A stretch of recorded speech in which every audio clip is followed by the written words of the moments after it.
Hey everybody, welcome to OG55 Live. We are joined today by Theme Park Casual. Theme Park Casual. We are going to break down these DAmaro comments. This whole thing has been the talk of the town for a couple of days. We're also going to get into the Rivers of America and how they sort of adjusted that to make way for Galaxy's Edge, which is a really interesting story.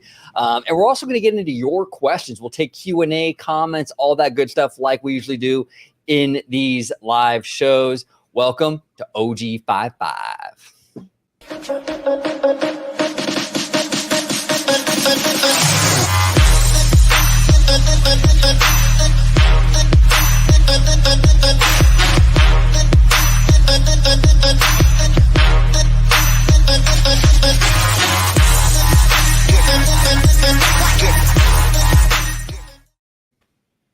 All right, welcome everybody to OG55. David D's asking, is this going to be a live stream or a premiere? David, we are live. We are very much live. We'll do it live. Do it live. I'll write it and we'll do it live. Thing sucks. All right, it's official. It is absolutely official. We are live. That it is. We are definitely live. But before we dive into the topics at hand today, I want to introduce my fantastic panel. We brought Theme Park Casual back on the show. Casual. And it is an honor to have you back on, sir. If you can let everybody at home know where they can find you on social media, YouTube, all that good stuff. All right. Well, greetings, gents. It's great to be back. And hello to all the Orange Grovers and Orange Grovettes out there watching. I am Theme Park Casual. You can find me on YouTube at Theme Park Casual. And if you'd like a little more discussion, you can find me on Twitter at Theme Park Casual. Perfect. Welcome aboard.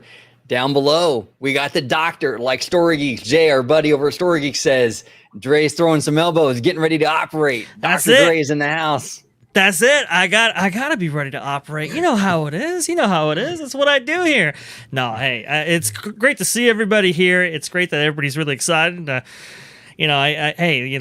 Orange Grove 55, our buddy OG here, he knows how to throw down a nice thumbnail and get everybody's, pique everybody's interest, right? I mean, it's fantastic. So I really do appreciate it, sir. Thank you for inviting me for this show.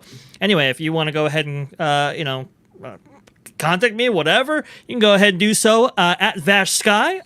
Usually it's right up there. There you go. I do appreciate OG right there. You can go ahead and type that in the Twitter. Should pop up right there. Well, as is it Christine Waistlines McCarthy? She would say, for all the robust discussion, you can go ahead and do so right down there. And if you want to see me, well, it's going to be on the channel you're watching right now, Orange Grove 55 at Freshly Squeezed, your source for juicy news and info squeezed fresh right from the Grove. Orchard fresh and delicious. And right over here, we got the family man, Mr. D23, host of the Citrus Corner show, the Walt Disney World show we do here on OG55. George, welcome back, brother. If you can let everybody at home know where they can find you on social media, sir. Absolutely. And it's glad to be back. Glad to be back for these robust discussions, as Dr. Dre puts it very nicely, from Waistlines McCarthy. So, but you can find me on my YouTube channel, Disney Family Man 23. If you want to interact with me, you could do so on Twitter at Disney George. And of course, you'll find me here on Orange Grove 55 with Citrus Corner with all that sweet, juicy, but sometimes sticky Disney news and info. Pay attention. It's Joe time. There it is. Perfect. So right out the gate, we're going to talk about some Josh DAmaro. And Matthew Murr is setting the bar really high for us already. This will be the end of the Daddy Josh narrative, and more importantly, proof that shareholders are running the place. Matthew, you're setting the bar. You're putting the expectations way up there, my man. I mean, I hope we do kind of at least make the point here that Daddy Josh is maybe not what everyone thinks he is, but we'll see. But this is from our friends over at WDWNT. Says here, Josh DAmaro says rising prices and discontinuation of services at Walt Disney World and Disneyland Resort is an inevitable result of progress. Okay, this is a really, really strange quote from DAmaro. I want to start with you, Dre. what were your overall thoughts in regards to this?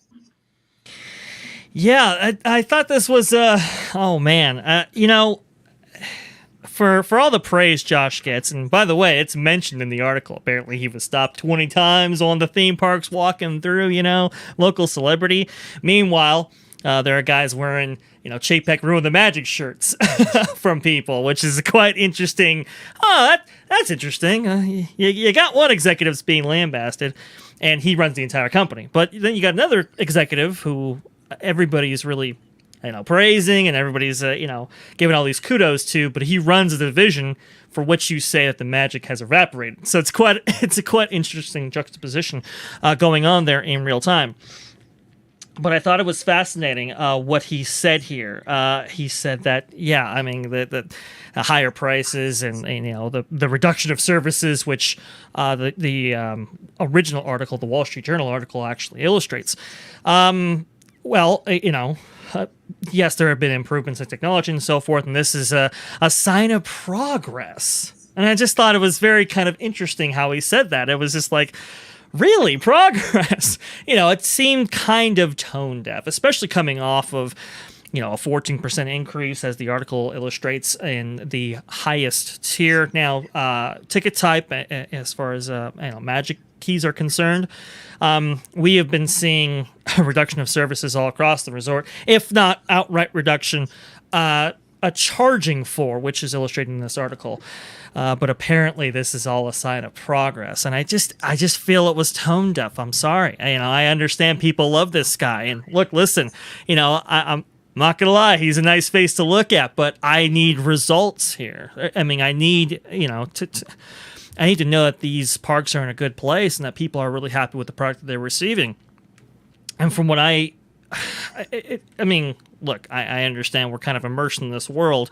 And so the company that we have, right, will favor maybe a particular narrative that may be different than the data that Disney has in-house. That is obviously a possibility. But from what I understand, people haven't necessarily been satisfied with the product that they have received, I should say, and they've never paid more for it. Is this a sign of progress? I'm not sure, but it is a sign of Josh DAmaro being a little bit tone deaf, and I'll include this one here for you too. He said after the events of 2020, hey, this was an opportunity to rethink and re-strategize how we manage these parks and how we operate these parks. So we capitalized on that opportunity. I got issues with that, and I've not talked about it, but I'm going to talk about it right here, just in the my opening thoughts and salvos. That opportunity was a tragedy. Let's just be honest here. People did, die or had their livelihoods destroyed over the time period of 2020 and 2021. And look, listen, the Disney company itself suffered huge losses during that period. So capitalizing on an opportunity, would we say that about any other tragic event in history, whether it be with this country or the world history? I don't think so. And yet Josh DAmaro just says this flippantly. Nobody talks about it. Nobody, says whatever. I don't know. I'm irritated this guy continues to receive a free pass here. And I want to go ahead and ask the chat here, because I've been thinking about, we have our Christine Wastelands McCarthy, right? And I'm glad that has caught on, because we cannot let her forget that comment. Again, another comment from tone deaf executives. But I wanted to ask the chat here, do you like Josh Unfavorable DAmaro or Josh Progress DAmaro? Go ahead in the chat. Go ahead and press 1 if you give me a 1 in the chat if you like Josh Unfavorable DAmaro, or give me a 2 if you like Josh Progress DAmaro. I want to know, because I've been kind of going back and forth on this. But guys, that was my piece on it. I'm a little bit frustrated, as you guys can probably tell. What do you guys think about all this? Go ahead, Casual. What are your thoughts on this? Well, I completely agree with Vash that, it's tone deaf. It's, basically just not the way you want a Disney executive to be speaking. even if it's the truth. You know, I get it, you know, and, you know, but at the same time, out of the tragedy, there's the opportunity to salvage this company, have it come out of everything stronger, possibly. And as much as we see the magic taking a dip, what we would consider a dip, and if this is their long-term, you know, modus operandi, you know, this is how they're going to do things from here on out. Yes, I completely agree. It's a problem. I don't like it. But we could look at it from a business perspective where you say, we now have our baseline. We can now add things as we see fit when it's necessary. We're not going through and just throwing something out there to see if it sticks. We now can, like they said, you know, pull those levers. Right. And they're much more targeted, much more concise, much more almost guaranteed when they do those things. And so from a purely business perspective, I kind of get it. Yeah. But Disney is a different company. And we'll probably get into it a little bit more, because for me, it's, if you have a CEO who is either embarrassed or doesn't feel like putting on the Mickey ears for a photo op with some guests in the park, that's a problem. Absolutely. Absolutely. What are your thoughts, George? Well, my thing is Josh's progress is unfavorable.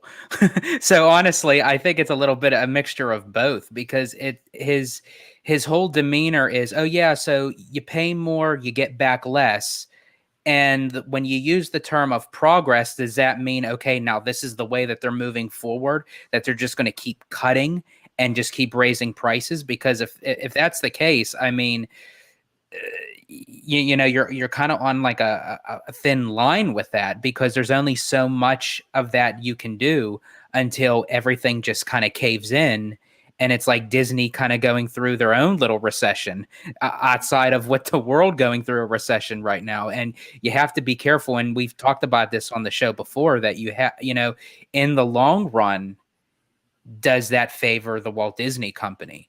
And speaking, and there's someone that mentioned in the chat early on that said, you know, Josh's words kind of echo Chapek's leadership. And in some cases, I do understand that, because Chapek is the CEO. But at the same time, did anyone else say that when Iger was CEO? Right. Bingo. When Chapek was parks, running of the parks, no one ever mentioned anything about, oh, well, Chapek's doing a crappy job. That's Iger's fault. It was all on Chapek. So it's like, no matter what, it's always Chapek's fault, whether he is chairman of the parks, if he's CEO of the company. I'm sorry, they chose Josh for a reason to become chairman of the parks. And as of right now, all I've seen, and nothing against the guy, but you guys know me, I go balls to the wall with this. So as far as what I've seen him do is stand up on the stage and hold a lightsaber. Yeah. And look pretty. I'm sorry. If that's what you want to do on your own personal time, you could polish and buffer your lightsaber till the cows come home. Oh, the family show, George. Family show, man. I want to know. I want to know what you want to do about the parks. And we're probably going to get a little taste of that at the expo, because now he's going to be kind of running the show as far as the park. So now we're kind of getting that motivation again after the closures and everything. And so now I'm really curious to see what his approach is on that. Now, one thing I do have to kind of disagree with the paying. We've never paid so much for so little. I kind of disagree with that, because I don't necessarily feel that's the case. I mean, at least at Disneyland, Disney World, I'm not like the I'm not as familiar with Disney World, to be honest with you. But at Disneyland, I mean, they just added 14, 15 acres to Disneyland, like just 2 or 3 years ago. I mean, aside from really just not having a daytime parade and maybe a show in the Hyperion, we were pretty much back to normal. And we've even added in the last few years quite a bit. So I don't necessarily know if that's true, that we're paying more and for so much less. As far as Disneyland goes, because I've been to both within one trip, I can't agree with you of that. Disneyland, I don't really see as much of that. It seemed like even though Disneyland was closed longer, they recovered a little bit more than Walt Disney World. And I'm only saying that speaking because I've been to both resorts within the last year. And I think because of the scope of Walt Disney World and so much to it, as far as having the international cast members and what have you, I think that's taking a much longer transition to get back into from the shutdown. Yeah. And they did mention in this article that these prices are based on demand, like airplane tickets and concerts, and they mentioned a bunch of other things. Dre, what do you think about that? This whole notion that like these parks, they're pricing based on demand, similar to other industry. Oh yeah, and the resort has been moving towards that direction for a while now. I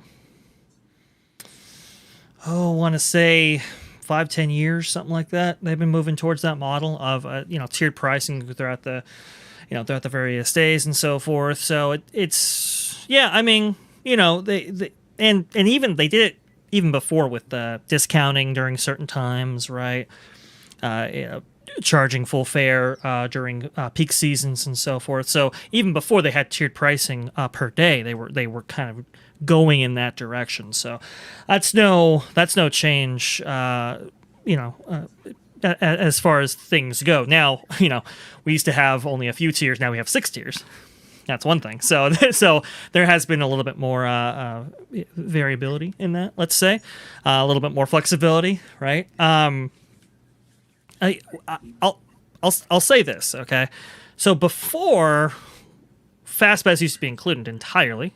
Then they moved towards a model where they were going to have MaxPass and FastPass simultaneously, but they were still an included tier. Now that system is completely reserved for Genie Plus. And here's the thing about Genie Plus. Previously on MaxPass, you could ride those attractions multiple times. With Genie Plus, you only get one reservation per attraction. Again, charging more or charging, where they previously hadn't, getting less, right? That's one of those examples right there. Parking was $25 before the shutdown. When it opened, they decided to increase the price and not have tram service, charging more, getting a lot less, right? Now I understand. Okay, they do have the trams back, and that's great. Yeah. Previously, the resorts, they didn't used to charge for parking if you were staying at them. Now they do. I believe that's been the case for a while in California, but in Florida, that was kind of a relatively new thing. Think about the parking capacity that they're now charging on, and how much, if you decide to bring a car, there you go. Look, Magical Express. Oh yeah, Florida took again. That was previously included in the price of your nightly stay, but now that's not even available at all. In fact, you have to go through a separate service just to do that. Again, it's like I get it. I understand that the Disneyland Resort is in a much better place than when it opened in April of 2021, no question. But you still have attractions that aren't fully at capacity yet. You still have extended downtime, to which we have never seen before. Like you said, the Hyperion, I mean, it's no small thing. That's a Broadway style, Broadway quality show there that now has been, that's not part of the ticket, and we haven't seen any movement in that direction, unfortunately, which is an issue. Look, 30 minutes. What is it? What do they call that? Magical or extra magic hours, right? That used to be an hour. Again, it's It's all of these things. It's one thing after another after another. And again, look, I understand they have added to the resort, but there was a time when they had added to the resort where a lot of these things were included, and now they're not. We haven't seen new addition and new enhancements, right? I believe they're saving a lot of that for D23 Expo. So, look, maybe these price increases and these parsing out of different items and options, right, might be going towards those new improvements and new updates. Hey, and if it is, that's great. Unfortunately, it's harder to shell out money to go to these places that we all love, when the experience before was of maybe a different standard, maybe a different quality level than it is now, where we're paying so much, and we're piecemealing all of these transactions out. I mean, even like Fantasmic Casual. How do you get a front row seat at Fantasmic anymore without paying for it? Right. That didn't used to be the case. They didn't used to have 85% of that viewing space monetized, and now they do. It's really hard to kind of take, but as Josh DAmaro says, Josh Unfavorable DAmaro, looks like that's what you want. We'll go ahead and keep with that moniker. That's what he wants. That's progress. I don't know. But don't you think they were kind of giving away the farm a little bit before, though? Not to say that I want to pay more, but if you look at what you got when you go to Disneyland Resort, even if you're paying $1,500 a year, with the most expensive AP, right? Mm-hmm. You only have to go 6 or 7 times. So for the average Magic Key holder, that's like maybe 3 weeks worth of visits. I don't know, something like that. So you pretty much paid for your pass in a few weeks, right? You're getting all that entertainment, stage shows, Fantasmic, fireworks, rides, this, that, and the other for basically $100 a month. You can't even go to a concert. You can't go to an Olivia Rodrigo concert for $100. And that's only for a couple of hours. So that's why I don't do anything else. That's why more so I kind of like separate everything else so I can do Disney, because that is true. A concert, just to walk in, you're paying like $600 to $700 just on the tickets. Go to Vegas and see how expensive that's going to be. You go up to the bar, you order a beer, it's $11. So in the overall scheme of it, look, Disney is very expensive. I totally get it. But when you look at what you're getting and everything kind of like, I know that they've taken away a few things here, a few things there, but it's still a pretty fleshed out experience for the price I mean, a lot of things you can't do. I mean, most of these other entertainment venues, you're spending a few $100s on just a couple of hours, and you're getting a full day's worth at Disney. They were kind of giving the farm away before, in a lot of ways. And I think Chapek, being a numbers guy, looked at it and go, what are we doing? Now, look, I don't want to pay more, but I think they were a little bit loosey-goosey. But what do you think, Casual? Your overall thoughts on just like the getting less for more thing? Like, where are you kind of at with all of this? I think Disneyland is holding itself better than Disney World. The way Vash pointed out, all those little things that are just gone from Disney World is, actually kind of shocking when you hear them listed out like that. But the last time I went to Disneyland was in March, and it did not feel like I was missing anything. So I don't know if it's because I had an AP for 20 years and therefore I'm not, go. It's not like, oh my God, this is that one day that I get to spend at Disneyland, and who knows when I'm coming back again. So there, you got to factor that in for me. But it's hard to say that Disneyland wasn't giving a lot away, especially for those lower tier annual passports. And I think that's where people got spoiled.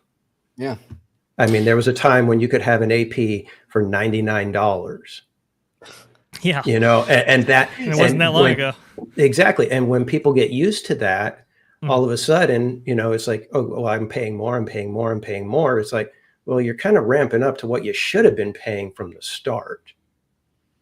Because like you were saying, it is top quality. I love Knott's Berry Farm, love going there, falling in love with the park. I go there as much as I can. I wander around. It feels like home to me now. But the last time we were at Disneyland, we're standing waiting at rope drop. My son looks around, he looks at me and he says, yeah, they just do it better here. Wow. That's, that's not prompting. That's not asking him anything. That's, a 17-year-old kid looking around and saying, wow, this is markedly different. So I'm of the mindset that, yeah, Disneyland should be a premium experience. It shouldn't be a hangout. It should be the kind of thing where it's nearly a once a year super special type of trip. And as far as like with pricing goes, we were at a local gas station of ours called Get Go. I don't know if anyone is familiar with Get Go gas stations, but we went into the food section, and a simple, typical turkey sandwich, like 2 slices of turkey, a piece of lettuce, tomato on white bread in one of those little plastic containers, over $6. And that is at a local gas station. Now, does Christine McCarthy have any connections up here in Pittsburgh? I have no idea. You never know. But it just goes to show you that even like smaller, even typical businesses, prices are going up. So it's like it's everywhere. So it's like I can't just say it's not just at Disney. It's everywhere. It's unfortunately it's our economy. Whatever kind of even out, who really knows? Because even we've seen price hikes go up with 9/11, at the time, and it feels like it's like going back in that circular motion of things going higher and higher, and it feels like it's just getting worse. But I mean, do you fellas think I'm wrong? Do you agree with me? I've never really had an issue with like food menu prices and stuff like that. I mean, look, there are inflationary costs, right? There are supply chain issues, and there are a whole host of things, labor shortages that you have to contend with, which affects those prices, right? So I've never kind of really had an issue with that. But as far as the parks go, at least access to them, they've outpaced the rate of inflation for 30 years, quite significantly if you track it. So I don't know. I mean, it is. I mean, I suppose that's why we haven't seen really a price increase for a little bit now in terms of the day tickets, and apparently one is coming, obviously. But I'm kind of like, I don't know. I mean, is it more expensive to operate these parks? Absolutely. The price will likely reflect that, maybe even more so.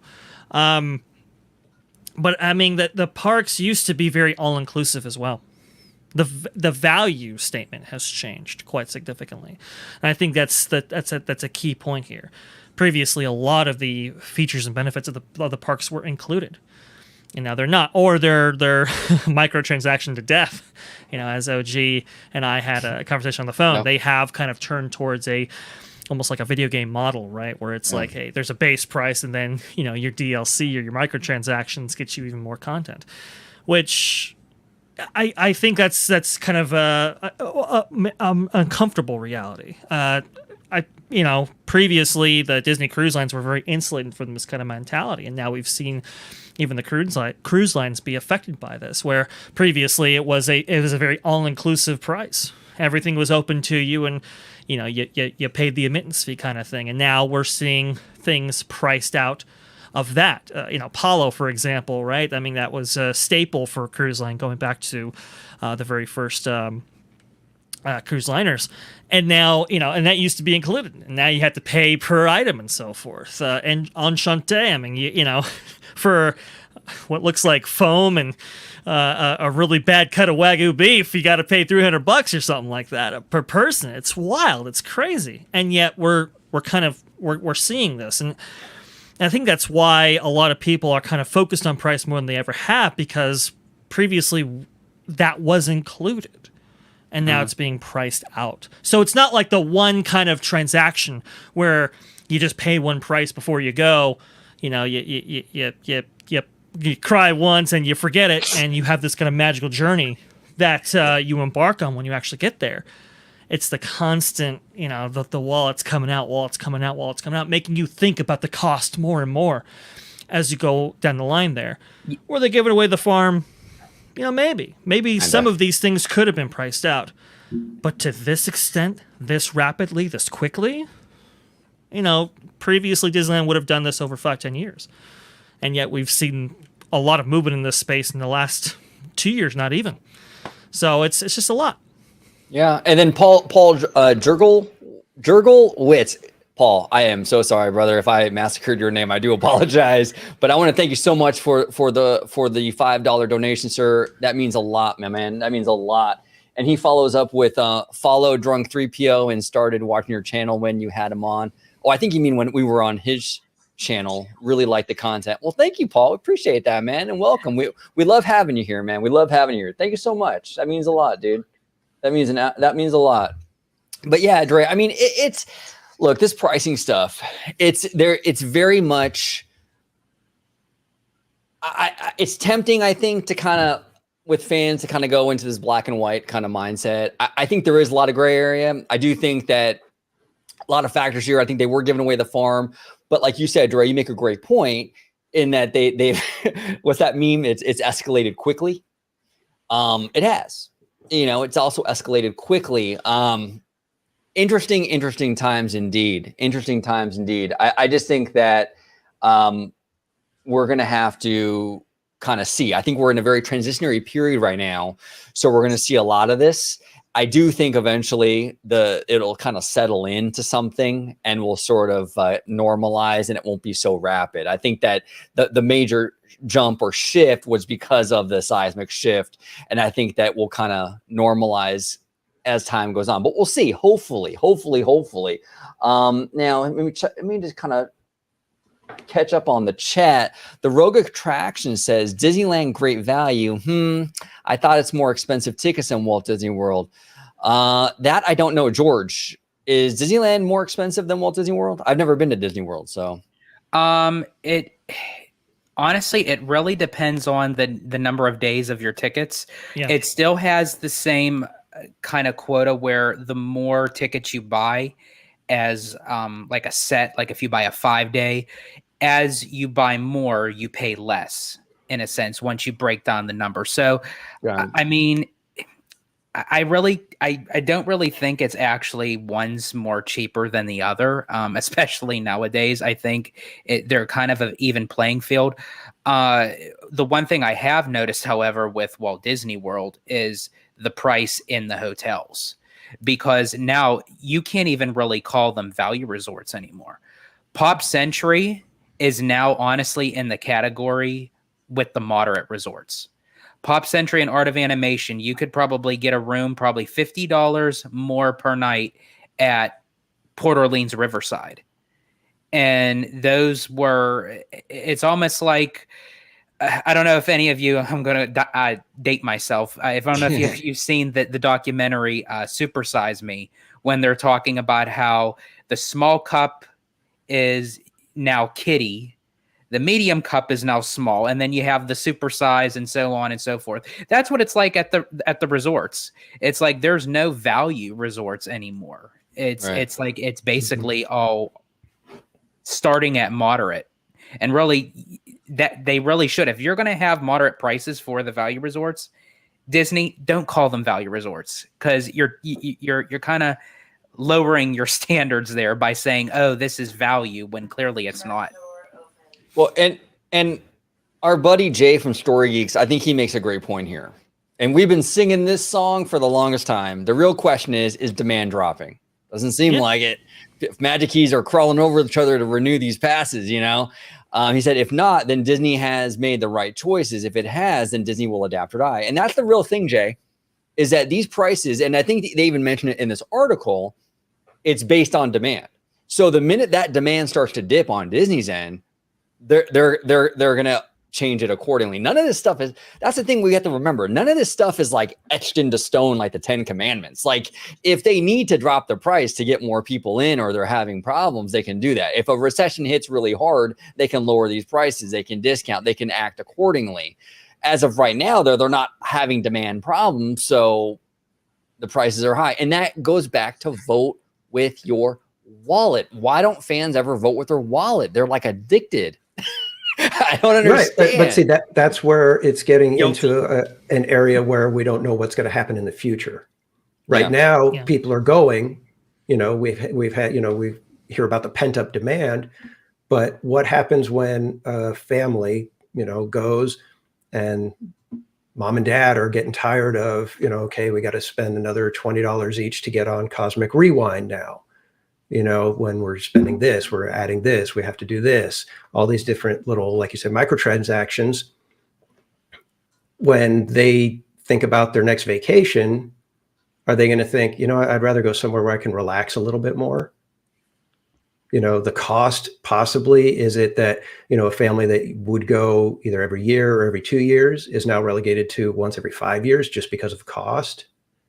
These are the things that in the future we'll start to see these things is, our family's going to be, making 2 trips every 10 years instead of 4. Well, I mean, if that's the case, I could always change my name from Disney Family Man 23 to Disney Single Man 23, and I'll just go solo. George, oh, go ahead. Well, I was going to ask you, George, because I've been to Universal Hollywood, but it's been a while. Like a long time. 2016 was the last time I was there. You were recently in Universal Orlando.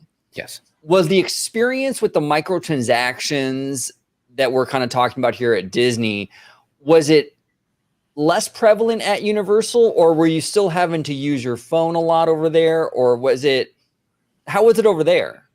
For Universal Orlando, you don't have to really use your phone as much. You still kind of, I guess, we're creatures of habit. We always kind of use our phone to, to kind of quick pace, activities throughout the day, where if you jump on the map, especially if it's your first time there and you don't really know which way you're going, so you use the map on the app, or you check the wait times, before you actually, walk over to a specific area. But as far as micromanaging your schedule, as far as, getting your meals, booking for attractions, you don't have to do that with Universal if you truly don't need to. It's not a necessity. And now, as far as for the mobile service, they do have mobile ordering, but they had a lot more stand-in lines for ordering, and a lot of people use them more than the mobile ordering, whereas I notice at Disney, more people use the mobile order than stand in a regular standby line. I like the mobile. I know this is probably going to get me a lot of heat in the chat, but I like mobile order at Disney. Like I was telling Dre, like when I went to Disney this past Saturday. And by the way, real quick before I forget, this past Saturday, cast member Garrett came up to me. He was working the Web Slingers attraction.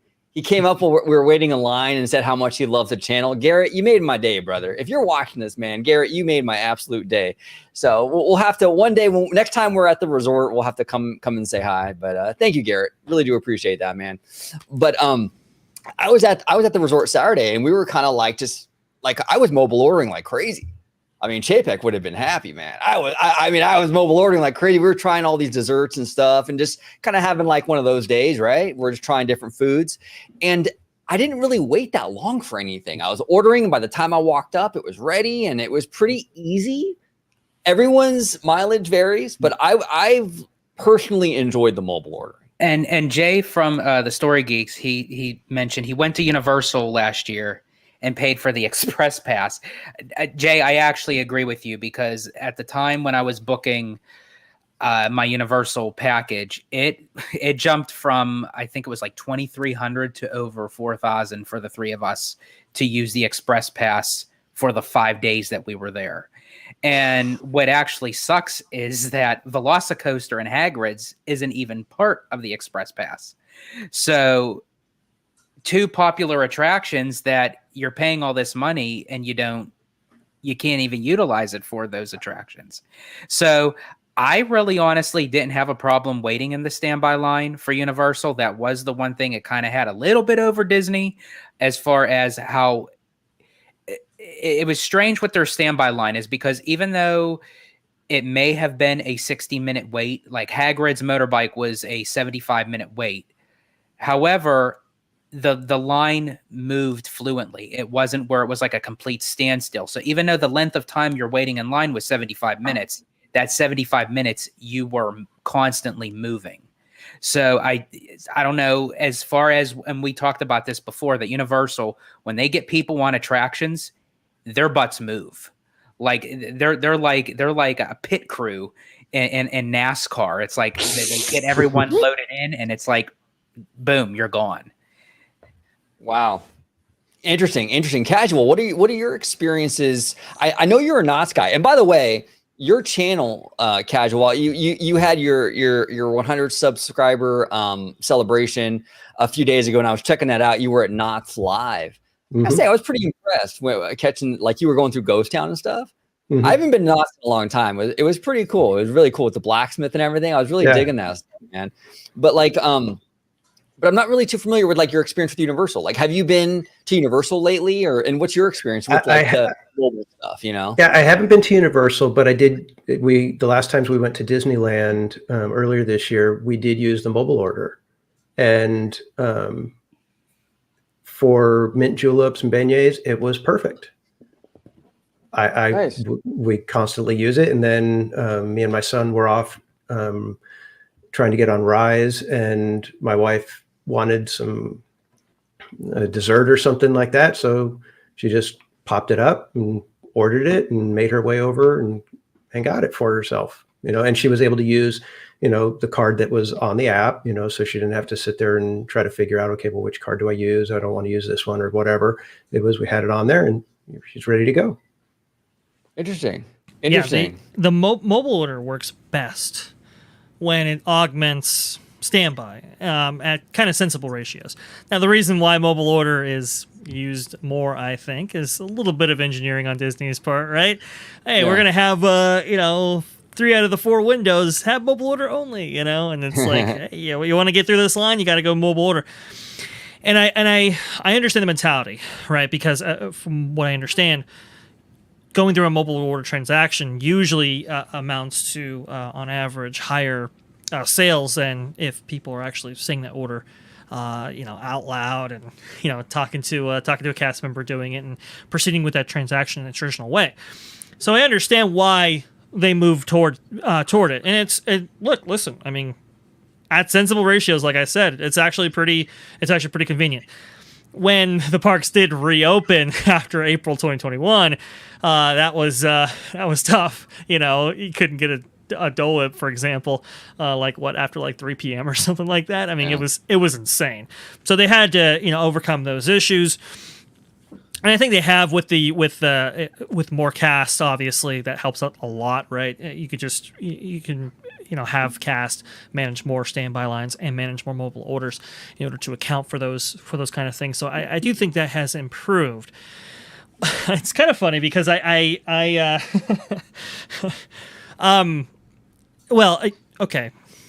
On first off, when Six Flags opened its first location in Arlington, Texas, I believe Six Flags Over Texas in 1961, Six Flags was more expensive than Disney at that time. Wow, that's interesting. And you think, well, that's a really interesting statistic, right? And they were because of the all-inclusive nature of their pricing. See, previously, Disneyland, even back then, 1961, they were charging per attraction, and they were charging it basically every single step of the way after you got in. So naturally, the price was less. However, maybe you got out of there spending a lot more than you would at Six Flags, whereas Six Flags was an all-inclusive price. And as Disney and as Disneyland has kind of grown and evolved, they've moved towards a more inclusive model, and now we're seeing that kind of slip back into a kind of a priced out model, right?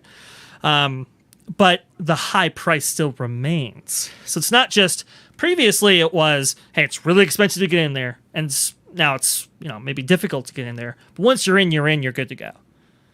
But now we're no longer seeing that. It's really expensive to get in, and then it's really expensive to go through and proceed throughout your day if you want to have a quality experience. It wasn't quite like that, and I think that's where the resistance is coming in, right, to this kind of pricing scheme and narrative. But I like Hedge, our buddy Hedge from what is it, Twitter, right? Man, Hedge's tweets, they're if you can understand them, they're really good. He's just for context. Hedge is a Wall Street guy. He's an investor, and he talks a lot in investor talk. So it's kind of over a lot of people's heads. But I think he's Canadian too, so it's got a little bit of that, the French Canadian kind of thing going on there as well. So it's an additional layer. But he talks in, big picture, let's say. Hedge, all about big picture, which I appreciate. But he was talking about, this is a huge win where Chapek has kind of led this division, and Josh DAmaro, where they've led this whole thing is a big win for consumers, load balancing and all that kind of stuff. And then I'm just like, have you been to the parks recently? Have you actually embarked in attempting to not only buy your tickets but reserve your date to go? Have you tried, reserving a date while you're there?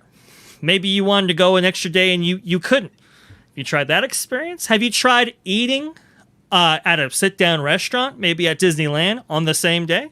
Just go ahead and try that out. See how successful that you are. Previously, it didn't used to be that way.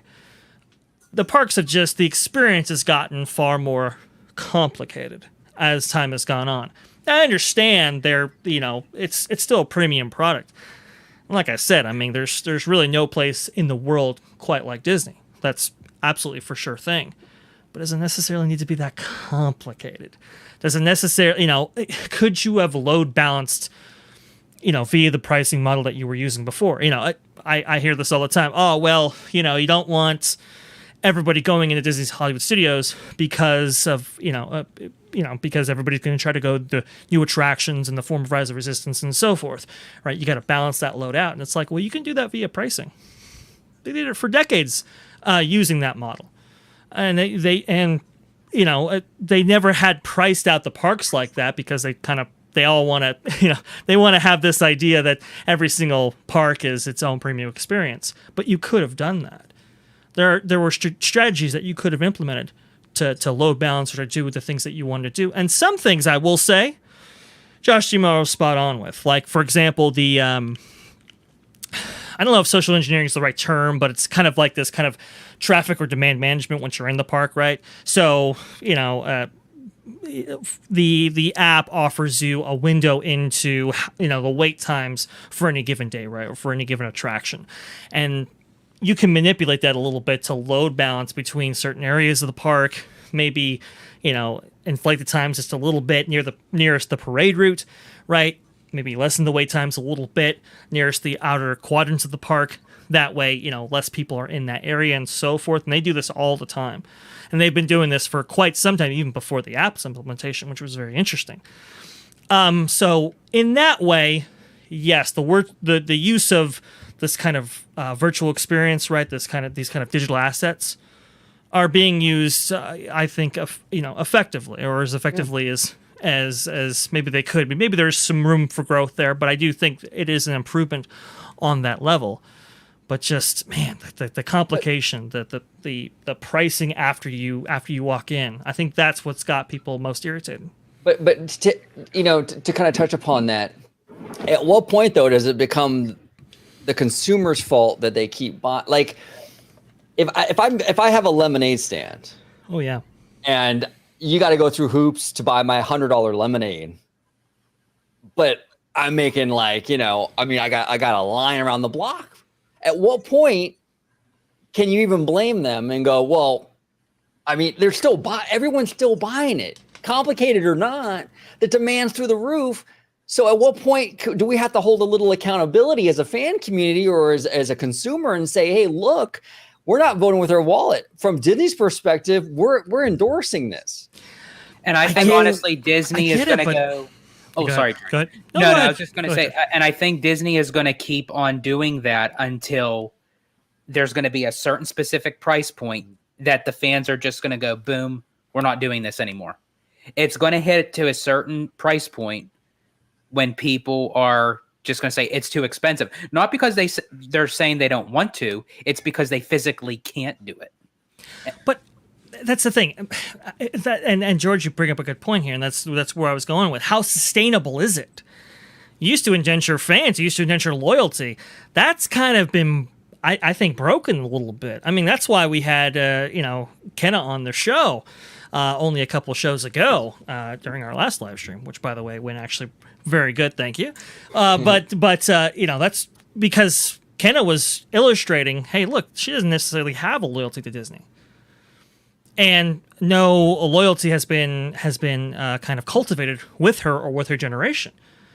My question is, now look, listen, these executives, look, they're making decisions, and let's be honest here, a lot of the executives, and this has been this way going back Bob Iger, maybe even Michael Eisner, honestly, but a lot of the executives working right now might not be there in 3-4 quarters.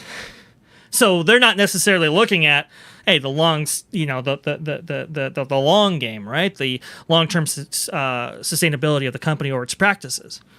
They're looking at it like, hey, look, listen, I'm just using Disney just to get to that executive suite in Nike, which is fine, but there are, I mean, like George said, the train's going to run out eventually, and when that happens, are people necessarily going to be enthused to come back, especially with competition popping up in one of the biggest markets, Orlando? I don't know. But when does that I got point, issues with progress, I guess. when does that point come, though? Because, doesn't seem like it's coming anytime soon. Well, I mean, in a decade or like 5. Like, when does that eventually get here? That's my question.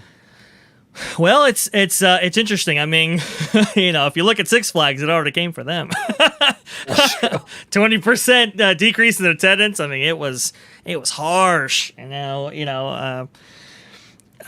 Salim Basul over there, CEO of Six Flags, is thinking that he can get people back, which is interesting because I thought, oh, you were talking about premiumization, and hey, we're going to have less guests come through the door, but they're going to spend more, and you got exactly what you want, and yet you're not satisfied with that. You're telling investors that more people are going to come through the door any minute now. Oh, I don't know. We'll see about that. And he's saying that there's going to be a lack of investment in the parks going forward.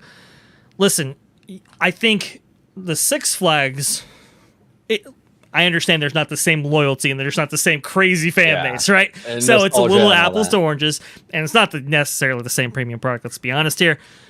All of that, it illustrated that you can go too far too fast. Illustrated that you can make the wrong moves when it comes to these parks, even with higher demand than they've ever had before.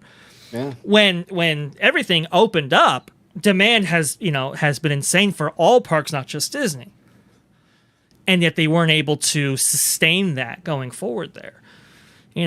Look, I'm not saying it's going to come anytime soon. We have a couple of quarters here, like I was saying in the last company quarterly earnings call.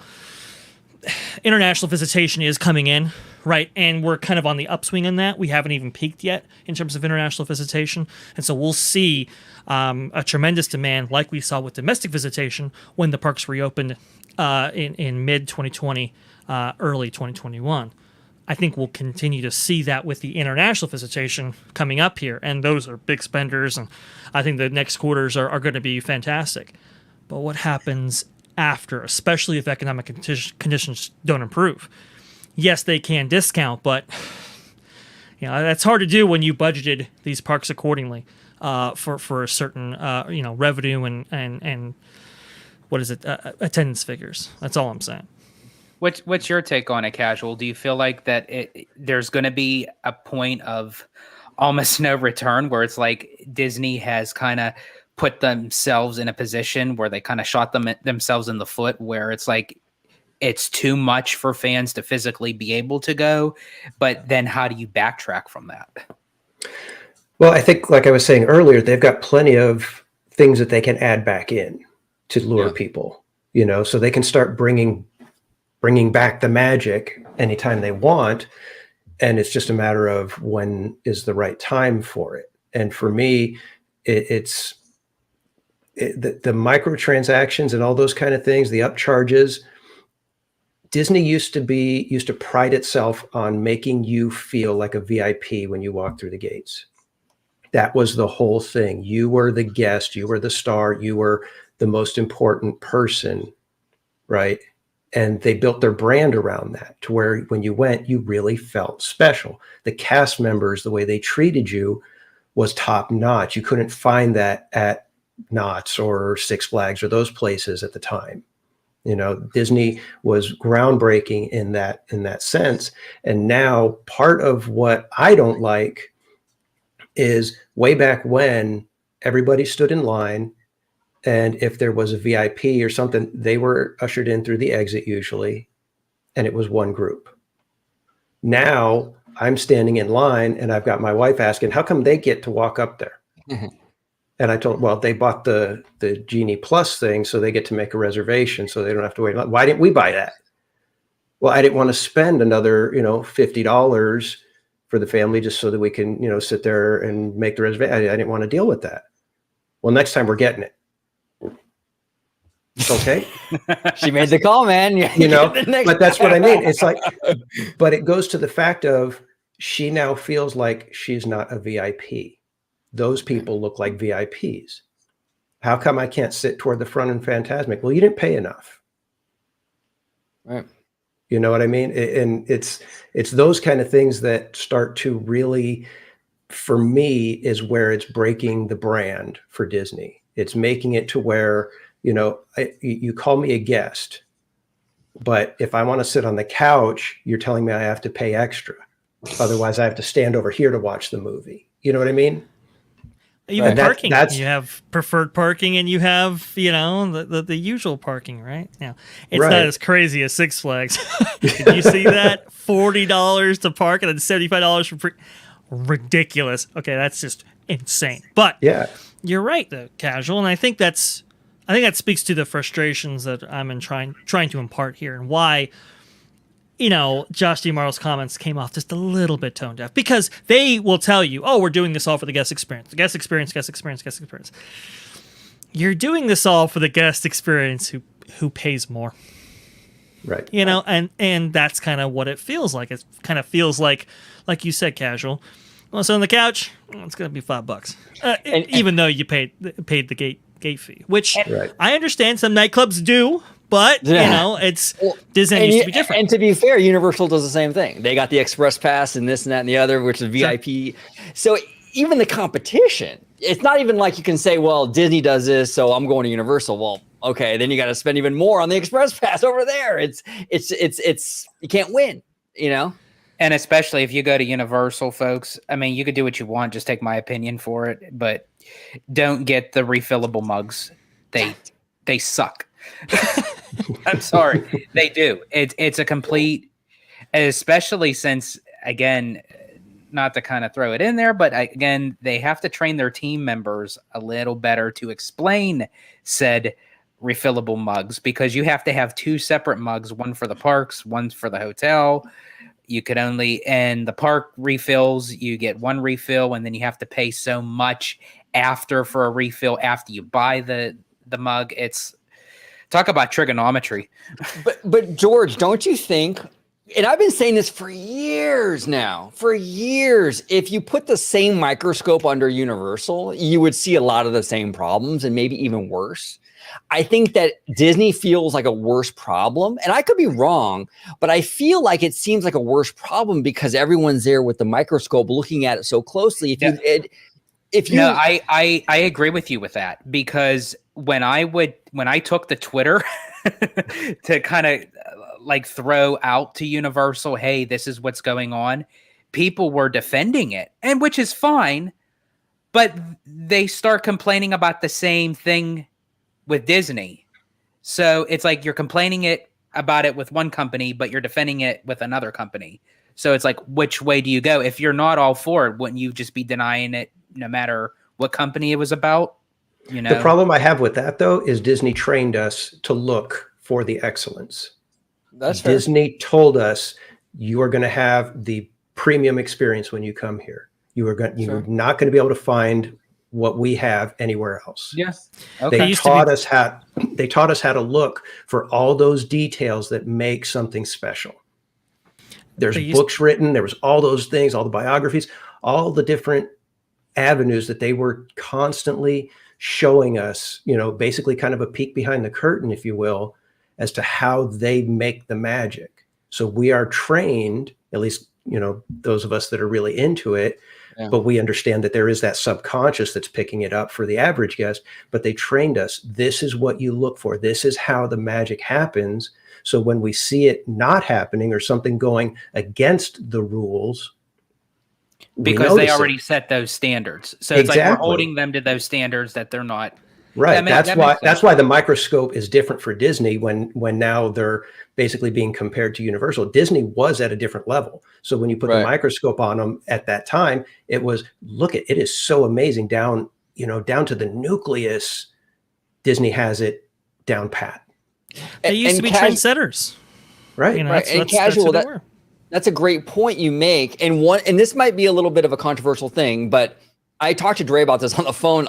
The last 2 times I've gone to the Disneyland, like 50% of the cast members at Disneyland Resort that we come across are absolutely incredible. The Disney difference, top tier, they are going above and beyond, but then 50% of them won't even say hello back to you if you say hi to them.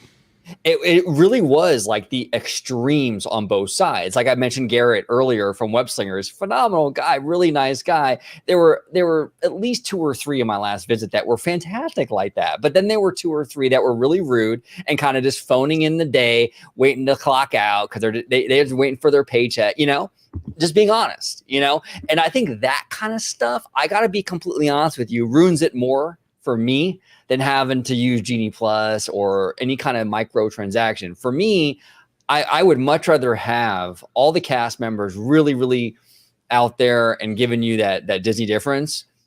I don't mind even paying for that, but a lot of them aren't doing that right now. And I know there's a labor shortage. I know that Disney, I think the hiring standards, but pre-Pandy were a lot different than they are now. I get it, but you can definitely notice it. And I'm not diminishing the good cast. I mean, there's a lot of great cast members. I gave 3 cast compliments on my app on Saturday. A lot of great people work at Disney, but there's a lot that are just phoning this in, if we're going to be honest. And I think fellow cast members can tell you that. They work with these folks and they know that some people don't pull their weight. It's obvious, Well, listen, I've seen them. I mean, I've seen the, very green cast members who are very new, who maybe have to ask another cast member or superior, or even refer to a card or something like that to know what to do in certain situations. I've definitely seen aloof cast members, we'll say, where they don't necessarily give you the time of day, even though you might be expecting it. And I've seen incredible cast members. It's definitely very, very inconsistent. And that's the other thing, too. It's a very inconsistent experience now, whether it be waitstaff or even attractions. A downtime is a significant issue. Now, I understand some of that is, Disney can't really do anything about that because there are labor shortages. There are supply chain issues preventing various parts from coming in and so forth. So, it's a little different on that end. But we're seeing downtime right now that is just incredible. I mean, and a lot of people are talking about it, not just us, kind of theme park geeks, let's say, right? Theme park casual geeks, let's say. But no, I mean, 2 hours average downtime for Rise of Resistance over there in Walt Disney World. I believe it's something like 90 minutes here. We're seeing attractions, staples like Peter Pan, Matterhorn, Indiana Jones Adventure, especially, right? Anywhere between 30 minutes to 120 minutes, even more than that. So it's definitely an increase in inconsistency when it comes to the park experience, and yet they're parsing every single thing out. It's a lot to take at the same time, and maybe people would have thought of it differently. It's difficult because the company did incur massive losses as part of the shutdown and everything. So they had to make that revenue back, and that's why it's kind of like, I get it. But even during that time, they didn't discount any of their offerings, even though they were charging the same or more than previous, right? And they weren't all open. And we've just kind of seen that continue. And now, as things start to reopen, investment starts pouring back in, we're going to start to see those prices increase. It's just difficult. It's a difficult thing going on right now. And Oh, go ahead, George. I'm sorry. No. Go ahead. Well, I was just say down below, Jay Pike says, I do not think that cast members are phoning it in. I think they're overwhelmed and still leaning on the tradition about being a cast member at Disneyland. See, here's the thing, Jay Pike, and I think that's probably the case for a lot of cast members, and it's totally understandable that they would be frustrated and overwhelmed. But I still think there's no excuse. When I went through the turnstile and they scanned me and I said, hello, how are you? And they just completely ignore me. Overwhelmed or not, you still got to provide base level customer service, at least give someone a response. I don't know. I think that's bad show. I do. And again, I feel for you. If you're a cast member, you're overwhelmed. I get that.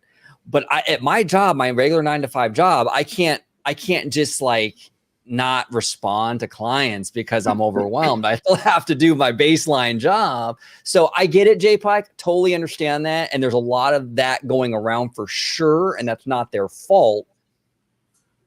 But some of the stuff that I was experiencing wasn't that. I can just say that for sure. Go ahead, George. I'm sorry. When you pay for a premium experience, you expect that. Go ahead, George. Yeah. Oh, no, I was just going to say, yeah, definitely. Common sense is going to tell you they have basic customer service. You know, you greet someone, you're there for a reason. You can't just say, oh, okay, I didn't expect to have so many people. You're working at Disneyland or Walt Disney World. You're going to get flocks of people in every second of every minute of every day.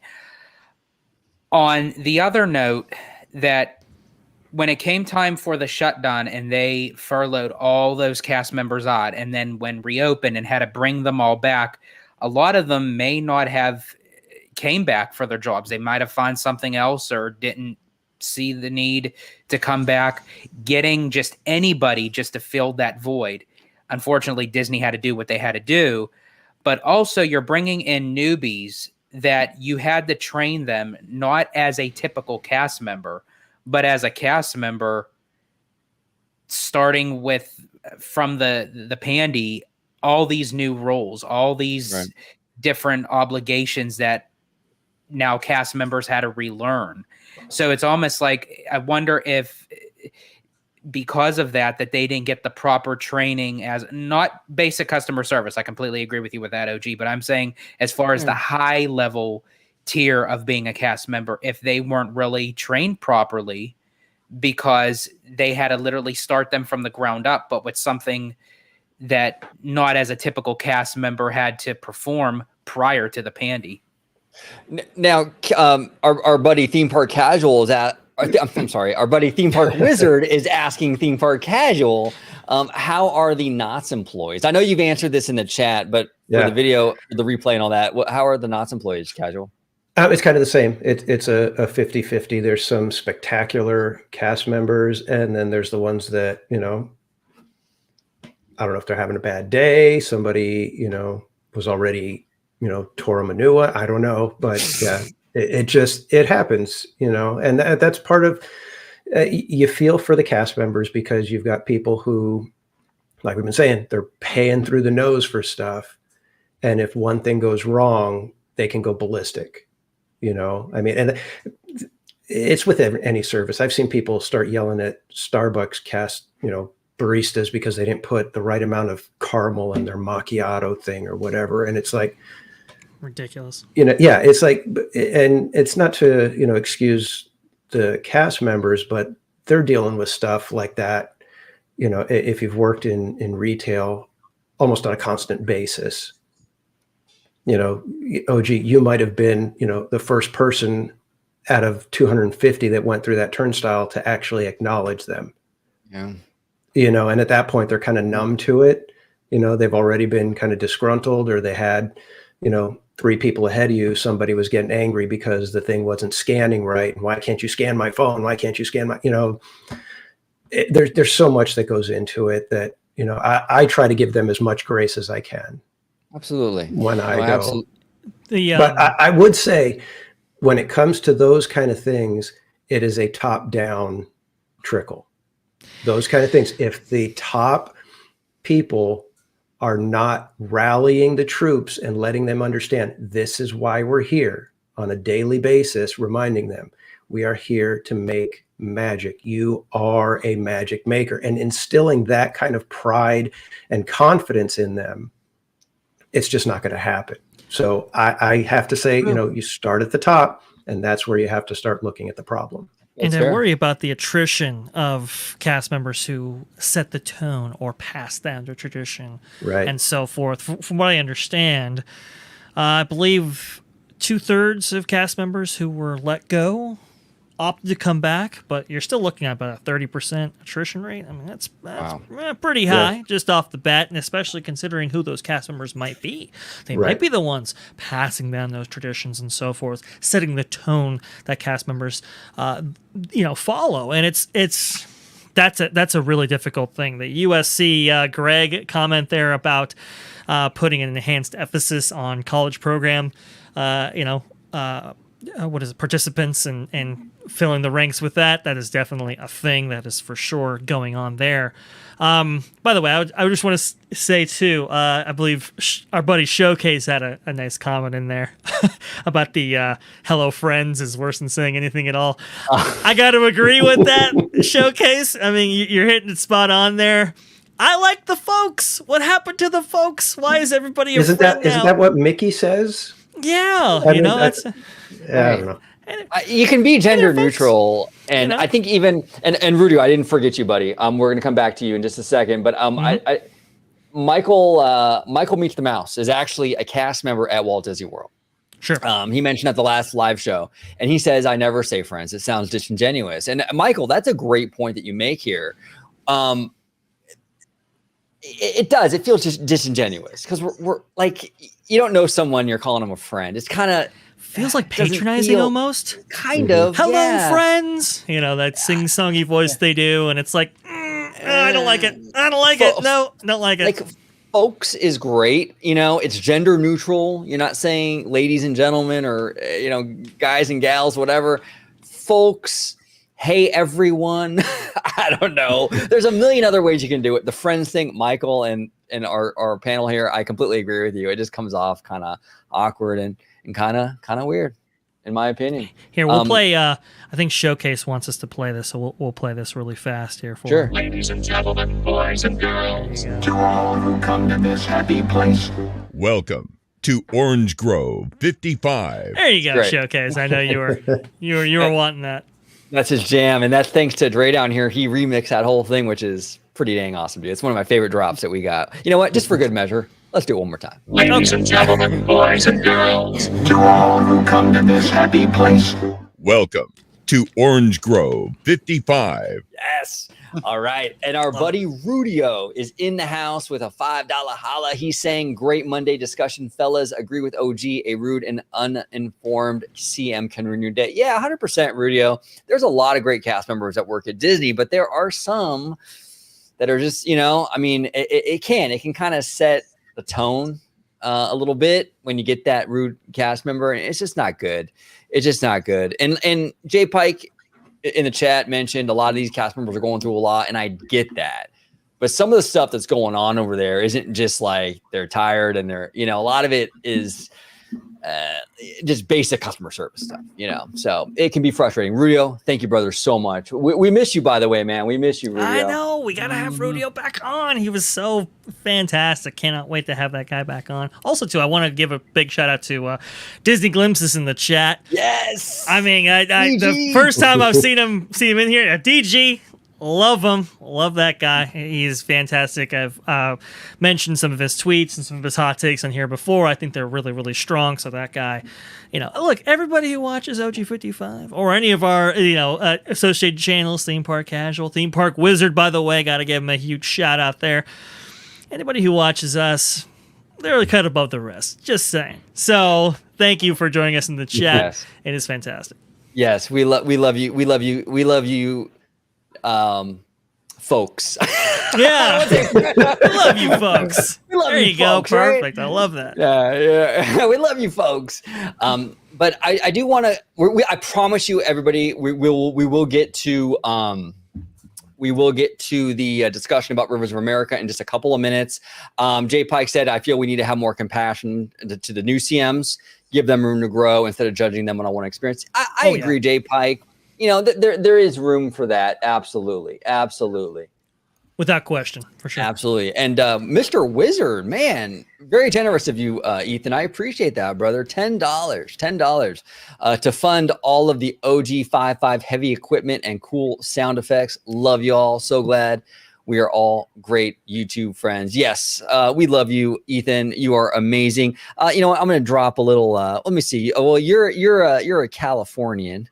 So you're part of the Disneylander squad, Universal squad. So now let me welcome everybody to the Wild Wild West. There we go. That's it. He usually, look, that drop is fantastic.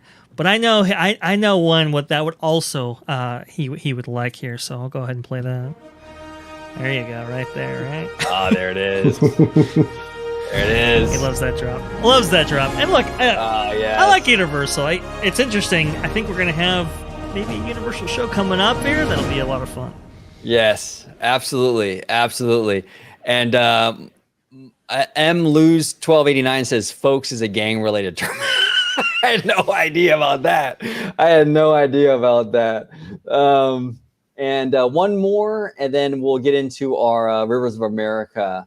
I'm just kind of going through the chat. Alia says, folks is perfect. If one dislikes hearing friends, say folks in response to the CM. There you go, Alia. Yeah, folks is fine. I think folks is fine. So let's go ahead and dip into our next topic, which is the Rivers of America. We've been wanting to do this topic for a long time.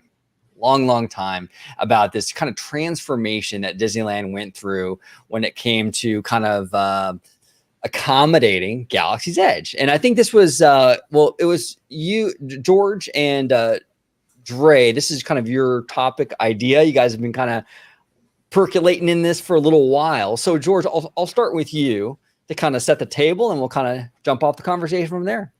Sounds good.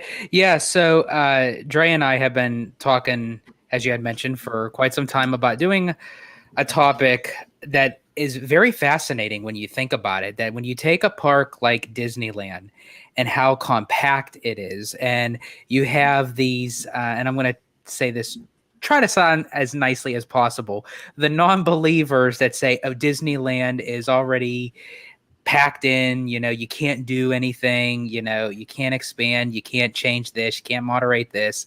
Well, Disney definitely proved them wrong by adding in Galaxy's Edge. And especially in a spot that no one would ever think could ever be incorporated, by changing the Rivers of America, by taking out Big Thunder Ranch, the petting zoo, and just kind of reworking that whole back section of the park. And I was actually talking with Casual before we started the show of how it flows nicely out of Frontierland, where everything is kind of integrated, that even though Galaxy's Edge is supposed to be not out of this world, no pun intended, but not, it's a nice integration that it flows nicely throughout the park. And that's what Hollywood Studios lacks. You have two entrances, but you have one that kind of looks like you're entering in a fortress, and the other side you're coming out of Toy Story Land, and you just end up in Galaxy's Edge. You just magically end up there coming from a Pixar themed area. It's just completely displacement, but Disneyland does it well. And that is something I thought would be very interesting to kind of go through the schematics of what it really took the Imagineers basically to kind of rework the Rivers of America and integrate this land. And I think that every time we talked about it, it was always fascinating, and we wanted to give our listeners and our viewers something that maybe they didn't know about, So I think that this is a really great topic to discuss. It's interesting, George. When they first announced, before we got any concept art or anything like that, when they announced they wanted to do a Star Wars land at Disneyland, my brain immediately went to like the Star Tours aesthetics. So I immediately thought of like maybe like a subland of Tomorrowland, or more of that futuristic kind of sleek, kind of thing, like a Coruscant or something like that.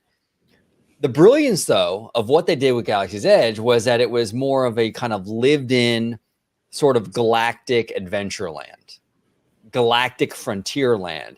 And so it made sense to put it behind the Rivers of America. It was almost like it was almost oddly enough like a natural fit for that. It felt right, I just love what they did with that. What are your thoughts, Trey, on how they kind of integrated that whole thing into Rivers of America and good move, bad move? This was an interesting thing here because, look, listen, Tony Baxter had kind of looked at this area for a long time. The area behind Rivers of America, behind Big Thunder Mountain Railroad proper, as an area that could be good for an expansion, an expansive land. And really the first iteration of this was just Discoveryland. What was it again? It was Discovery Bay, right? Discovery Bay was kind of the first iteration of this, and it was kind of this kind of futuristic, but kind of it's interesting. It was kind of like a Jules Vernean take on I want to say the 1870s or something like that. It was kind of like this kind of classic. It was kind of like around the kind of Western Victorian angle, but Jules Vernean steampunk is kind of where they were going with it. And we've seen that design incorporated into other projects around the world. Tokyo Disney Seas and Disneyland Paris being the particular standouts in that. But that was originally proposed for Disneyland in this kind of area behind Big Thunder Mountain Railroad. So it was kind of it was really interesting because apparently, I think back in like 2013, 14, when Tony Baxter was still kind of, in very much at Imagineering and kind of the head of or oversaw enhancements and improvements to Disneyland, in particular, he took executives back there and said, hey, this is the area where you expand Disneyland. This is the area where you you can go beyond the berm, let's say, and really do some incredible stuff here. But, like you, OG, we had heard that, Tomorrowland was definitely, they were definitely circling those tires. They were definitely seeing whether or not they could solve their Tomorrowland issue once and for all by actually incorporating Star Wars into it. And that was an idea that was kicked around for a while, and then it kind of moved up north. And, hey, maybe we can do the area north of Tomorrowland. Maybe we can encompass, Toontown into it and do some kind of crazy kooky stuff there. But in the end, and I think they made the right call, they settled in the area just beyond Rivers of America, which I will say, that alone did solve some other problems that the park was facing. Obviously, going back to 1972, right? With the introduction of the Country Bear Jamboree and Bear Country, as it was then known, that area really kind of lacked demand, let's say. A lot of people just didn't necessarily go back there. And Disney bet big on the Bears, man. They bet so big. They had not just one, but two auditoriums for the Country Bear Jamboree. A complete, a duplication of that whole kind of theater, animatronics, and so forth, because they were betting that people would go back there. They'd want to, visit. And that's where we got the, I believe it was a different restaurant at that time, but the Hungry Bear restaurant, we got the Mile Long Bar and some of the other things back there. But it really, lacked enthusiasm for that area. That all changes, of course, with the introduction of Splash Mountain. That fixes a lot of those problems. Unfortunately, however, Splash Mountain at night doesn't get that much demand, and therefore, now from Bear Country, Critter Country, doesn't get a lot of demand, either, right? When the park is evening hours or in the winter times, when nobody necessarily wants to get wet. So that was always kind of a problem back there. But hey, if you complete the river and have people walk around the river, which was a crazy radical concept, that could solve those problems as well. So that was a kind of interesting thing. But to tell the story properly, we kind of had to see what was there before, right? And where, what ended up replacing, or what ended up being replaced as part of the introduction of Star Wars Galaxy's Edge. So do you want to share my screen here and look at some photos of what maybe was before, right? Now, the sources for these photos, there's a wide variety of credit to give. There's probably, Andy, a casual, you okay? You're doing all right there? I miss Big Thunder Ranch. It was wonderful. I actually really liked it. It was fantastic. It was a nod to a simpler time, let's say. Correct. Right. Yeah. And I think a lot of that has actually been preserved in Nutsbury Farm, interestingly enough, but Disney kind of had its own version, and a lot of that lived at kind of Big Thunder Ranch, which over the years kind of became a kind of a flex space for the company, right? Right. They would have, go ahead. Well, I was just going to ask you real quick, who should I give credit to for this particular photo? Is this... Well, we have a range of credit to give. So we probably touring plans. We have the Disney Geeks. We have Mice Chat. We have a range of people. Okay, I meant to watermark all of these to make your life easy, OG, but unfortunately we couldn't. Even if we just mention it, that's fine. I can also add it. But I just wanted to see. I mean, for this one in particular, I was going to add it down below, but yes. Well, I look, there's a range of credit to be given. Obviously, we unless specified, we take no credit for this. Okay. I'll put it like that, right?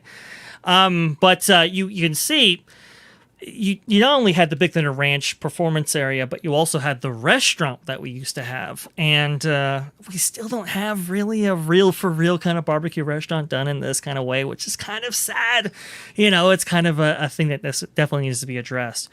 But the company kind of uses this as kind of and this incorporated the Festival of Fools area as well, which was going back to like 1996, I believe. Yeah, it was with the debut of that film, and they kind of wanted a theater presence in there. Quite the interesting performance space. Before there were tarps, however, used to just be out in the sun, and that was a very hot show to sit through. And there was no seating at all either, so you had to sit on the ground, and that never quite truly worked. And after about a 2-year run, they canceled that show. And then we had this kind of, like I said, this flex performance space, right, that they used to have. And it was, it was very cute, very charming. Love the log cabin there. Like I said, a simpler time. But obviously that all kind of had to kind of make way for what is now kind of the entrance of Star Wars Galaxy's Edge. And it's kind of a very interesting kind of thing here. And then on the other side of the equation, you have, you have Hungry Bear, right? Again, there was no pathway to go beyond the river's edge. This is kind of where it ended, and it kind of was a dead end where you had to double back through New Orleans Square to get out of this area, which caused a lot of congestion and a lot of issues relating to traffic flow and so forth. So it was a real kind of it was very important in order to kind of make some significant changes. But even before we get to that, and you can see now you have this pathway here, right? But even then, they did like little stuff, which I really appreciated. See that sign right there? The kind of the bear kind of reaching out and going for the what is it? The little honey there. That was a sign that was added in order to kind of create traffic into Hungry Bear. And they also, as part of this kind of whole thing, they also expanded the awnings for Hungry Bear Restaurant because they kind of knew that, hey, demand is finally going to come to this area. We should probably, do something about the seating area that was essentially left out in the sun, if not for umbrellas, So they really wanted to kind of have a permanent kind of awning for guests out there. And it was, nice attention to detail like that, especially for an area that was going to see enhanced demand was really pretty cool. So that kind of gives you an overview of what was going on there. I think we should get to the aerial photos, though. I think those are the kind of most interesting thing on here. As you can see, there are a couple things labeled here. I'll go ahead and get rid of those labels for now, but this is kind of the area we're talking about for Star Wars Galaxy's Edge. Like we said, it was just north of, at the top of your screen there, of the Rivers of America, as you can see from this aerial photograph. And you can kind of see where everything either was or was going to be, and I think this is kind of an interesting, kind of fun thing. If you see what's outlined in red and light blue there, that is Rise of the Resistance in red, and in light blue you have Millennium Falcon Smuggler's Run. So those are where those things are going to go, even from this photo. We can see in the purple here, you have this purple, you can't see my cursor, okay. Okay, well, I need to know that. So you have the kind of what's outlined in orange or yellow there. Just adjacent to that, you have this kind of purple outline. That was the old phantasmic storage area for those watercraft that you see, those water vessels that you see take part in the show. It didn't really have a marina. It just had kind of a jut out of the Rivers of America that they would kind of stuff everything back there. And you could kind of get, you could see that during the day sometimes if they didn't kind of hide things well enough, especially from the Disneyland Railroad. So it was kind of unsightly, and it also had that watercraft kind of exposed to the elements, all year long. So that was something that Galaxy's Edge actually addressed, and we'll go into that in a moment. Adjacent to that, in that kind of orange, yellow area, that's where Big Thunder Ranch and the Festival of Fools area previously was. And then just out here, you see there's like it's kind of a light pink outline. Unfortunately, you can't see it too well, but there's a light pink outline just below both of those elements, right at kind of the river's edge at the kind of tip there. Right. That will be very significant later, but we'll go ahead and get to that. So as we move on here, that was February of 2016 was when that photo was taken. So right before a lot of this construction actually began. And then you can see by October of 2016, a lot has changed. They have cleared out, pretty much everything north of Hungry Bear and Big Thunder Mountain Railroad. Everything is just gone. And I remember, I should have gotten a picture of it, but I remember being on the patio of Hungry Bear, because that's kind of the only place you can actually see this construction from. They actually hit it quite well, all things considered. And they did dam up the Rivers of America so that guests enjoying their meal, maybe at Cafe Orleans or, Riverboro Terrace and that kind of thing, would have a pleasant thing to look at while this construction was going to go on for what amounted to about 3 years. But I remember seeing just an overview of all this and just going, whoa, like this is a significant amount of investment. And it's not just the things that we can see, that we can actually, experience as guests, but a lot of it was backstage as well. If you see just north here, if we go back to this earlier photo, we can see a lot of backstage infrastructure, including the ranch that actually supported the horses that are used for Main Street. Interestingly enough, I believe it was the Circle D Ranch. It was back there. Yep. You see, we're getting there, Alia. We're getting there. The question was, how are you going to get those horses in?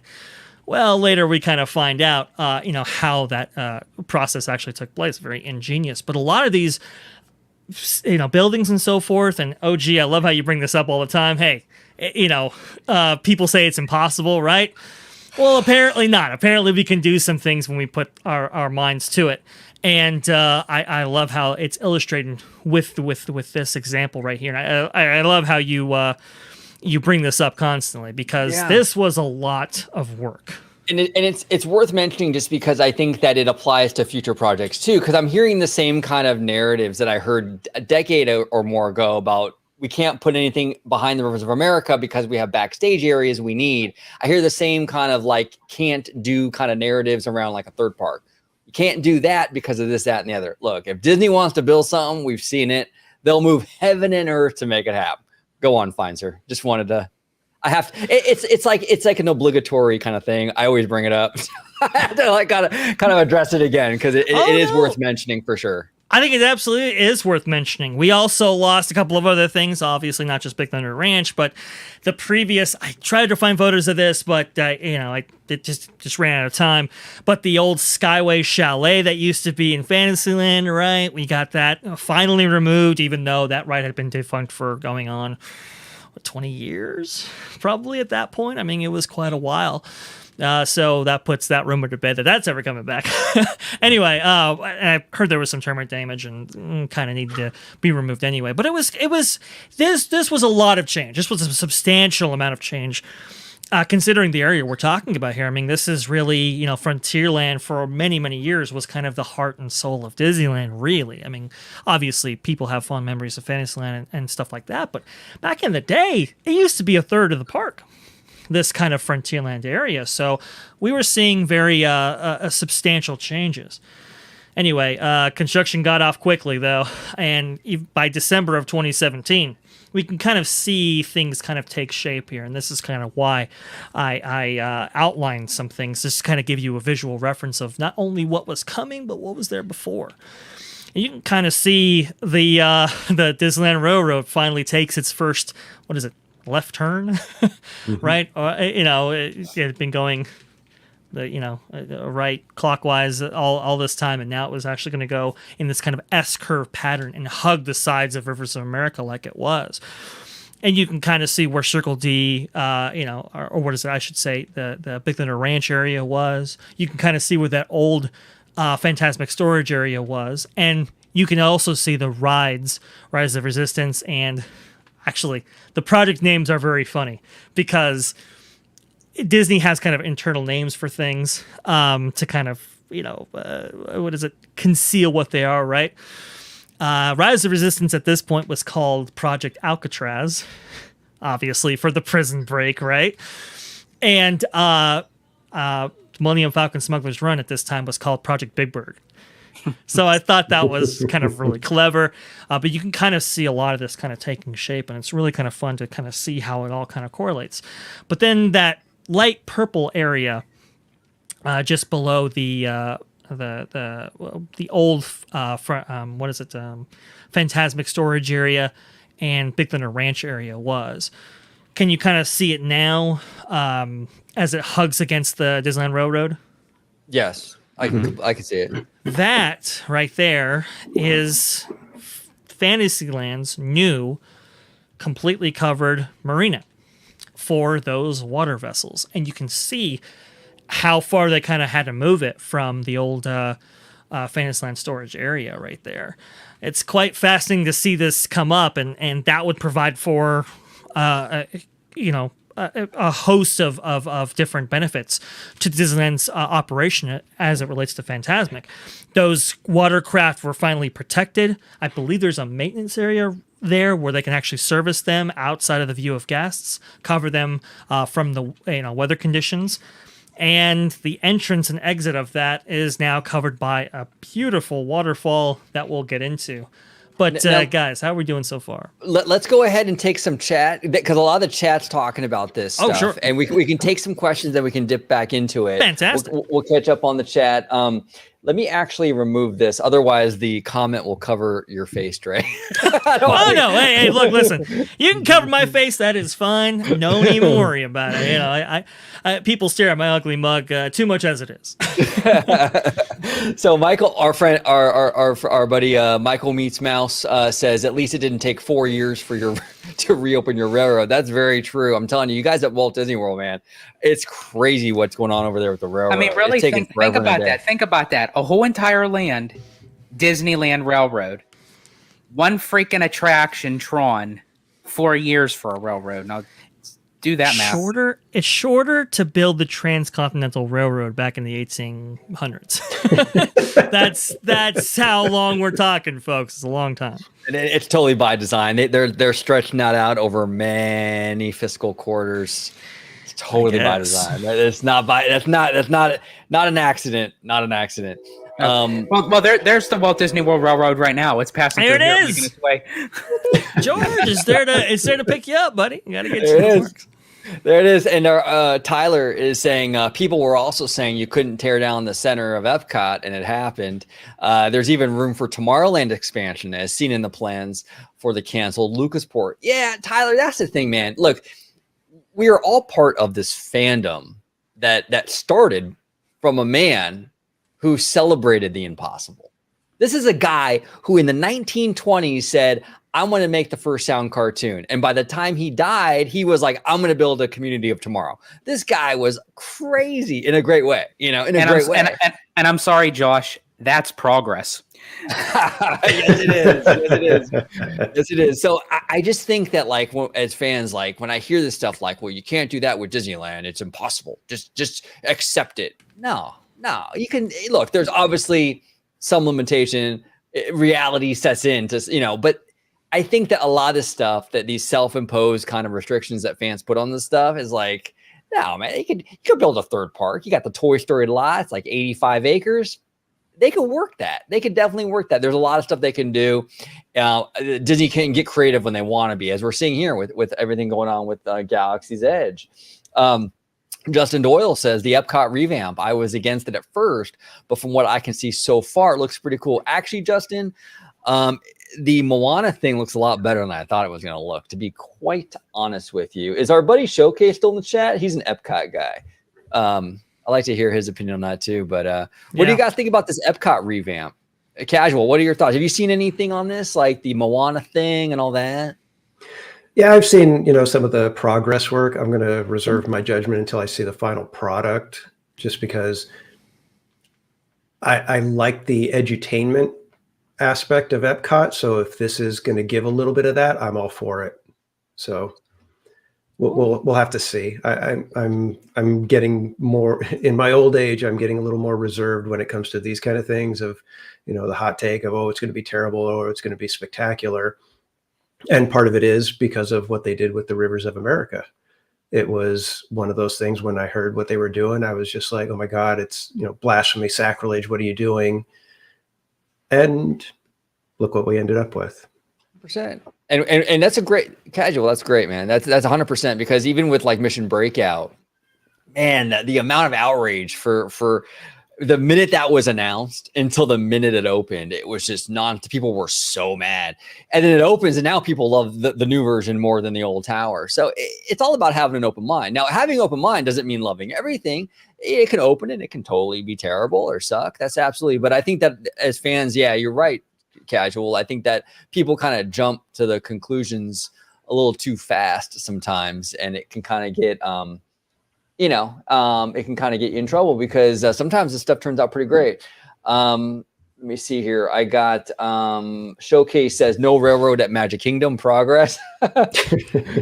So funny. Let's see. I'm trying to get through. Okay, so it says Justin here says Disney has always said Disney will never be finished. It will always change. Absolutely, Justin. You got, these parks are meant to evolve, meant to change. You're not going to love every single change, but the evolution is vital to the mission statement that Walt Disney set for these parks. Absolutely, 100%. Showcase says, you mean Communicore Target Edition? And let me see. I like that he stays neutral. Yeah, no, totally neutral, totally neutral.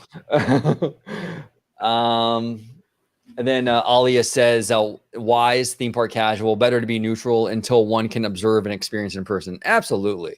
Or at least wait until it's finished and to at least see video of it, of a finished product. At least wait for that much, So it's crazy. But let's jump back into our conversation about Rivers of America, Galaxy's Edge. I'll let you take the floor, Mr. Vashkai, Dr. Dre. Well, thank you. No, listen, with the Epcot thing, just real fast.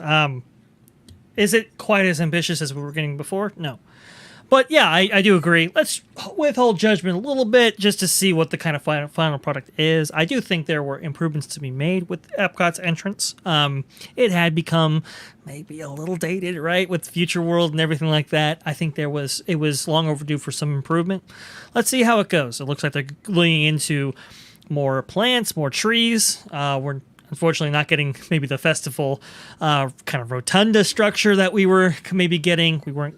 Aren't necessarily getting the expansion and indoor queue portion of Spaceship Earth like we were getting, but let's just see and see how these things all materialize before passing too much judgment. I mean, look, a lot of things to take us back into this conversation. A lot of these same kind of issues were thrown at Star Wars Galaxy's Edge. A lot of people were kind of doubtful of the execution and the outcome of these things and how it was going to impact the Disneyland experience as people had kind of known it traditionally for so many years before this. So it's quite interesting to follow this. But we jump over to December of 2017. Well, actually, yeah, that's where we were.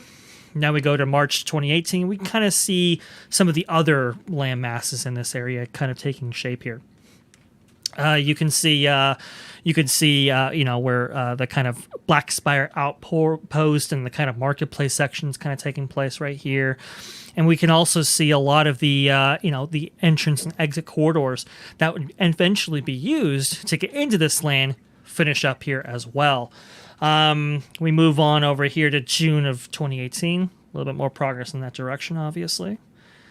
And we're still a little ways off, obviously. Not so many of these buildings are necessarily complete. Obviously, we have groundwork and so forth, but honestly, I mean, it was really shaping up here in 2018. You can kind of see, yes, did the river actually get shortened? Yes, it did. However, what you can kind of see along the river's edge, I think, is an improvement. I understand it's not necessarily as isolating as it was before. I mean, previously it was pretty transportative. You were going back there, and it really did feel like you were, I don't know, on the Mississippi or the Potomac or something like that. I mean, you were out there in the wilderness, let's say. And while the effect isn't as convincing yet, I think those trees and so forth that they planted to replace a lot of the 50-year-old old growth trees that they had before will improve the area substantially as time goes on. That's kind of the beauty about Disneyland is, the parks get greener every year, right? The trees grow, taller and better and so forth as things mature and go on, as the experience changes. And so right up here, right before opening, we're just about complete, and you can kind of see how Rise of the Resistance and Millennium Falcon Smuggler's Run have taken shape. The marina is, I believe, operational at this point. With when did Fantasmic switch over to its new format? Going from 20, Fantasmic, I think it was like 2017, if I'm not mistaken. Yeah. Mm-hmm. Yeah. So they had already kind of done that, so now we're definitely into Fantasmic 2.0 territory at this point. But you can see kind of how much things were expanded.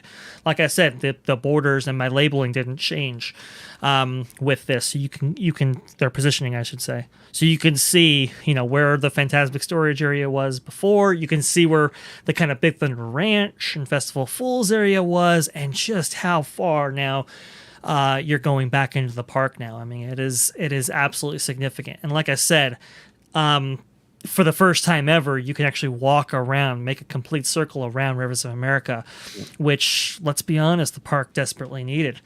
I'm kind of a little bit disappointed there, Dre. I thought you were going to break out into song for the first time in forever. Well, to be fair, George, he wanted to, but the YouTube copyright. I told him, no, you can't. Yeah.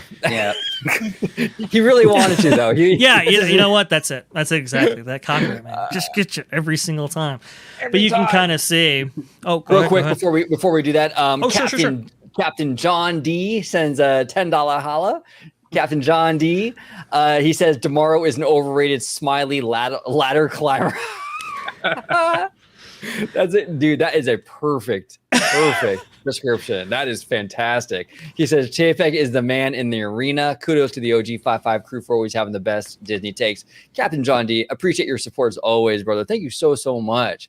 And that is a fantastic, man, I don't know. Dre, what do you think? Maybe we start using that. Smiley ladder climber. That's pretty good. Smiley ladder climber. Overrated at that. Yeah, no, that is a perfect description, honestly. A perfect description of my interpretation of it looks like Mr. Josh DAmaro is going to give you a run for his money there, Dre, because he's starting to add on some extra hats there himself. Yeah, that's true. Oh, that's very true, right?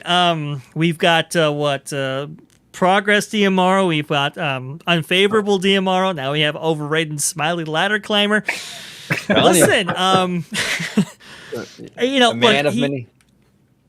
Didn't we hear a characterization of Chapek versus DAmaro, right? From, I believe, a young lady who actually encountered them both at Epcot, ironically, in World Showcase, and how Chapek came off as a little bit more genuine, and Josh DAmaro was a little bit used car salesman-y, putting on the act just to make the sale, but not necessarily genuine in their intention or how they were, acting and responding. I mean, it's quite interesting. I don't think this characterization is that far off, to be honest with you.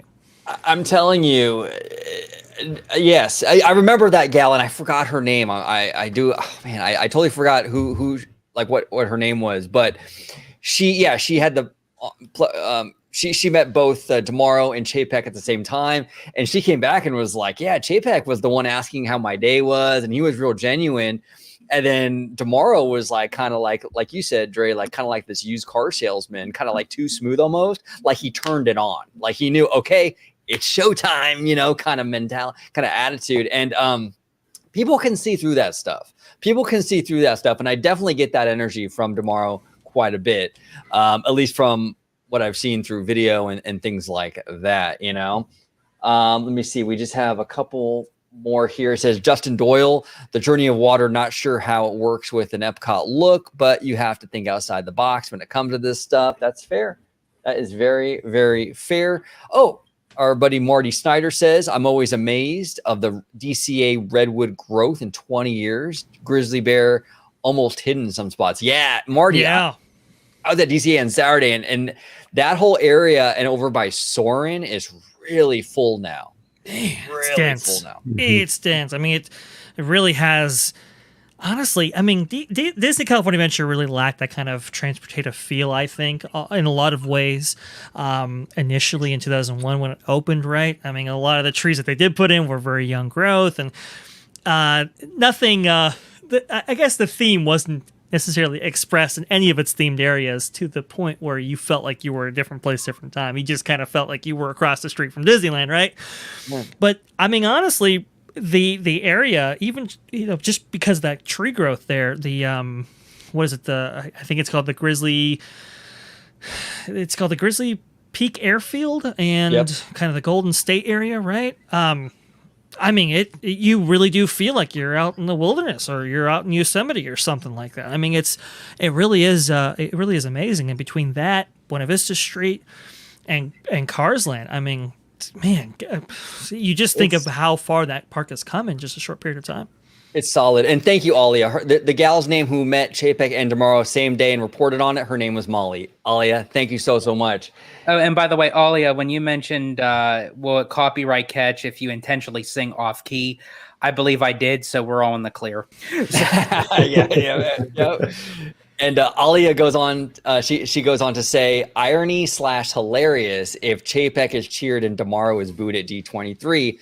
Do not approve of that, yet would be interesting considering how things were even as recently at the Walt Disney Wish christening. That would be very interesting, Alia. I gotta say, look, ever since Chapek got his new PR person, Christina Shockey, back in I think it was April or May, he's been running a tighter ship on the PR run, on the PR front, Chapek has. And he even grew out the beard, which is probably a PR move. Believe me, that was not an accident. I'm sure there was something behind that, but that would be interesting, Alia. What do you guys think about this? About the prospect of either Chapek or DAmaro or both men or neither men getting booed at D23? I mean, as I mentioned before, I think if you despite of how you feel about a person and everything, to go to that extent, especially when you're in a public setting where there's a lot of people and you're just causing a ruckus, it doesn't call for, booing anybody, whether, as I said, you agree with them or not. I think it's like at a sports game. It's like unsportsmanship, if you will. But as a hypothetical question, I think honestly, it's starting to come into light a little bit more, especially since DAmaro is the one who made that quote, not Chapek. So now I'm curious to see in the Disney community of how much of that Josh kind of gets the heat on that a bit, as if it was Chapek. Because if Chapek was the one that made that comment, Diz Twitter would be blasting at the same time. So I think it'd be kind of interesting, and I think that's why DAmaro is taking over like the full parks segment, as the chairman usually does anyway. But I am curious because it's all going to be on him. So I am curious to see how the fandom reacts depending on what's going to be announced. So I just want to give a little programming note. We are hitting the 2-hour mark. We will be going for maybe another 10 minutes, 15 minutes or so. I don't want to keep people for too long because we are getting up there, but let's go ahead and continue with our Rivers of America / Batuu kind of analysis, and we'll kind of go from there.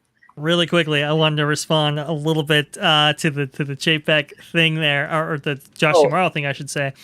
The one Alia sent? Let me put it up. So this one? I guess in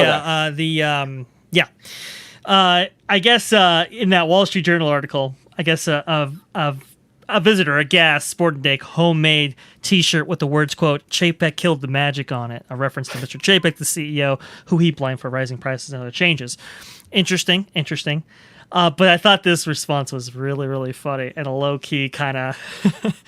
The company said annual pass holders like the guest in question are, quote, amongst our most special guests. So... a little bit of a what is it? A jab with a smile. That's kind of how that goes. Special could mean a lot of things. Could mean special as in VIP. It could be special as in Special K. It could be special as in some other stuff. So these things go on. Justin Doyle says here that Disney fans are a dedicated fan base, and they have a bad habit of voicing their displeasure without thinking. One thing, Justin, that I do have a little bit of an issue sometimes with the fandom and how they kind of approach things. One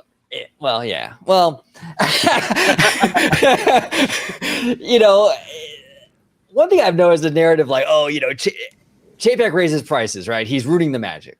Okay, fine. But like as a fan community, we kind of need to look inward a little bit, because when the new popcorn bucket comes out or someone wants to flip their DVC contract and sell it for more, suddenly they're all about capitalism, making more money, right? But the minute Chapek tries to do it, it's like, oh, you're evil, you're greedy. It's like, come on, fandom. We're not exactly innocent here either. I don't know. I love Michael Meets Mouse comment. There'll be a loud booing with the My D23 Plus experience. Yeah, exactly. Yeah, they'll upcharge you for the boo. Yeah, that's exactly it. That's great. That's great, Michael. They will. I'll tell you. Just get on the app. You can buy it for $9.99. Like I said, if those upcharge experiences are going for stuff like what we see on screen here, maybe it's all not so bad, right? And I think it's interesting to segue into this a little bit. Yes, we did get a reduction of experience, right, when it came to the Rivers of America and the length of it, right? But it really did improve on the quality of said experience quite immensely in terms of what you saw and what the experience was all about. This kind of take on, the name suggests, the Rivers of America, this kind of culmination of the Rio Grande, Potomac, Mississippi River, and so forth. And I thought they did just an incredible job here with its final execution. These vistas still stun me today. I mean, just the amount, the attention to detail on both sides of the river, as illustrated right here. It's just phenomenal stuff, what they did. That's a certain what is it? John Lasseter with the Mary E. Ollie Johnson's train right there. Just a few years ago too, they used to think differently of him. Very interesting. Anyway, but you see that kind of partition there, right? Underneath the trestle bridge right there. That'll be significant shortly. Yeah. You could see that the waterfall right through that trestle. And that is there in order to let those watercraft out for Fantasmic on a nightly basis. Wow. What they do is they kind of switch off the waterfall temporarily, have those those vessels actually come through. And that's, how you see those amazing floats, Fantasmic every single night. And it's just you could have done this several different ways. You could have had just a storage area like you had before, but no, they had to make it a covered underground marina that also contributes to the noise pollution or the separation thereof of the river and from Star Wars Galaxy's Edge and vice versa. And I just think that was a spectacular transformation. Even the little beaver there, little beaver animatronic kind of gnawing on the post there. I mean, just a great attention to detail. But the beaver, though, he's a murder beaver. If you notice, he's gnawing on the thing holding your train up. Yes. That's actually what Dusty Sage from Mice Chat calls a murder beaver. Yeah, it's so funny. Beaver. Well, look, listen, I think the murder beaver's cute. I understand he wants to kill everybody, but hey, that's kind of, there you go. Disney magic, guys. Disney magic. No, that's great. That's great. Oh, God, look at that. Look at that. I just love that. I just love this. This is so fantastic. With the aging and the smoke that on the arch like that, I just love the way that looks, man. That's honestly, I think that's beautiful. I love that. There are details like this throughout. What essentially is a wall, a barrier that separates Star Wars Galaxy's Edge from a very progress beaver showcase with the jokes. I love it. But this is the kind of attention to detail and quality that was imbued in this project that is essentially basically a barrier between the two lands, and it is absolutely gorgeous. Gorgeous. Look at this. Yeah, it's phenomenal. Like I said, I think this will look even better as time goes on, as the trees mature and so forth. But you could just see right here, the waterfalls, the kinetic energy with the train going over the trestle like it does. It is just absolutely fantastic. It's a lot of these things look indistinguishable from real life, from nature. Right. No, it doesn't look artificial. It really doesn't. No. In fact, if you look some of these things up on Google Images, oh my God. It'll try to connect you with things that look like it, and it's, what comes up are search results for real life places and picturesque nature views and so forth. So let me see here. Yeah, just absolutely incredible. Like I said, just the the love and care that was put into this, and like I said, it's not like the Cars on Rockwork where you can get a good vantage point and you can just stare at it for hours.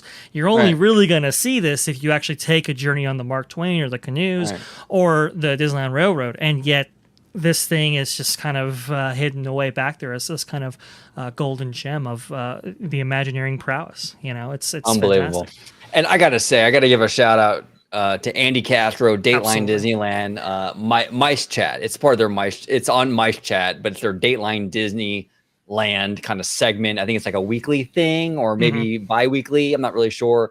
But this guy drops pictures that are unmatched. And you can see, look at this.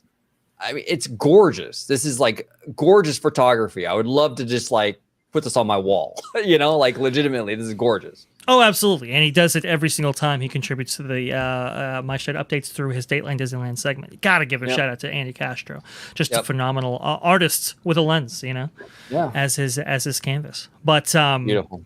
Just some really great stuff. This is kind of a cool view right here, kind of looking back into and it it pushed it out towards Big Thunder Mountain Railroad, but it's kind of perfect because it's kind of train on train action right there. It's just kind of phenomenal stuff. Hey, you know what? You know what? Your audience and your viewers, you take out that how you want. Okay, you dirty minds. All right. I thought I was being family friendly, but apparently not. Okay. You're all fine. You're fine. We're gonna go with a few more comments from the chat, then we're gonna close it out to my 2 hour and 4 minute crew. I know it's been a long show, but man, still a lot of people here, and we appreciate every one of you. Thank you so much for showing up today. It's been a lot of fun. Our buddy Theme Park Wizard says certain segments of Disney people are crazy. Yeah, you know what, Wizard? That's true. And like, there's been like a lot of talk like over the years about Disney adults, and I'm a Disney adult. We're all Disney adults. I mean, that's what we do. We love Disney. We obsess over it. But it's fair to also say there are some weirdos in our community. Like, let's be freaking honest, right? Like, it's okay to acknowledge that we have a great family, a great community as Disney adults. But there are some that are, and that goes for any fandom, to be honest with you, any fandom. But I don't know. What are your thoughts, George, on Disney adults? Way to call out the degenerates. Jesus. Well, I think honestly Lord. Okay, so my take on it is, because I am a Disney adult, but I'm one to the notion that I don't necessarily feel, and I'm the Disney family man, but I personally don't feel like you need really to have a family if you're an adult to enjoy Disney. There's so many different aspects of the company that one can enjoy. And I don't feel like that you have to be labeled as, oh, you have to either be a child or you have to have young kids in order to walk through those turnstiles, because Walt Disney clearly stated it's for everybody. It's for the child and the child at heart. So I do understand how at one point, to be a Disney adult where it can kind of take away if you do have young kids, but also let's not forget that the young kids take away from us when they're sitting on their parents' shoulders when you're trying to watch something. And it's like, no, sorry, but no. What about casual? What are your thoughts on the Disney adult thing? I don't think we've ever really talked about that. I don't know. When you've got people, paint, going into sub-zero weather, painting their letters on their chest to go root on a sports team, how is that any different than somebody wearing a Spirit jersey and mouse ears when they go to a theme park? I mean, well said. There's the real crazy fanatics everywhere you go. So the Disney adult thing is no different. Yeah, and I've gotten that at work before, like kind of like this almost like condescending, like, oh God, like, aren't you kind of old to go to Disneyland all the time? I'm like, okay, so I'm too old for that. But like you said, casual, like we can go to a ball game and like, paint our nipples and like cheer and wear a big like foam cheese hat or something, right? And that's and who do they go to as soon as they're planning a trip? Hey, what how do I do this? Or what do I need to see? I'm taking so-and-so. What do I got to do? And they come right to you, right? Don't they? Oh. Exactly. Well, welcome to my domain. Exactly. Right? Exactly. It's all those progress beavers. The progress beavers.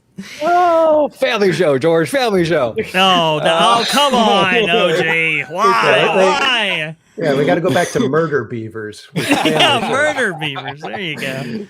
And then our buddy Justin Doyle says, love or hate Disney, if you're always talking about what they do, Disney will continue to thrive and move forward. Yeah, I mean, look, there is something to be said about that, because I do think that Disney dominates the conversation because it's still the most relevant. I mean, it just does. I even mentioned that the other day. Like, I know Theme Park Wizard is going to disagree with me on this, and that's cool. Theme Park Wizard, definitely comment in the chat with your view on this. But I've been saying it now for a little while, where I feel like the whole narrative, the whole conversation about Epic Universe isn't really about Epic Universe. I feel like when everyone brings up Epic Universe, it's about what's Disney's response going to be, and I don't think that's necessarily a good place to be if you're Universal, in my opinion. And that might change as we get closer to opening date. But I just see more people kind of talking about what's Disney's potential response going to be. Like a hypothetical is getting more conversation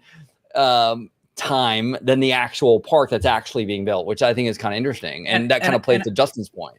And I think, honestly, that comes from when Universal built Wizarding World, no one expected that of them, of it being that grand of a scope. Because I mean, I was told that Universal was on the brink of bankruptcy, and Potter really saved them when it came for that.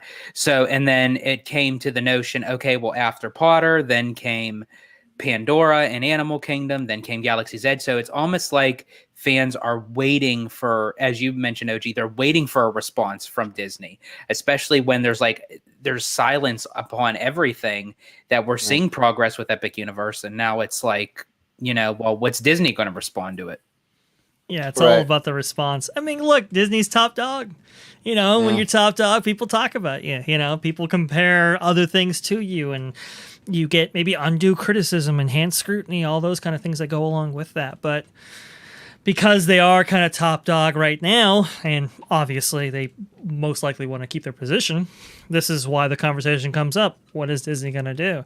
And honestly, I think it's a kind of a natural thing, even if Disney wasn't necessarily tops in the Orlando area.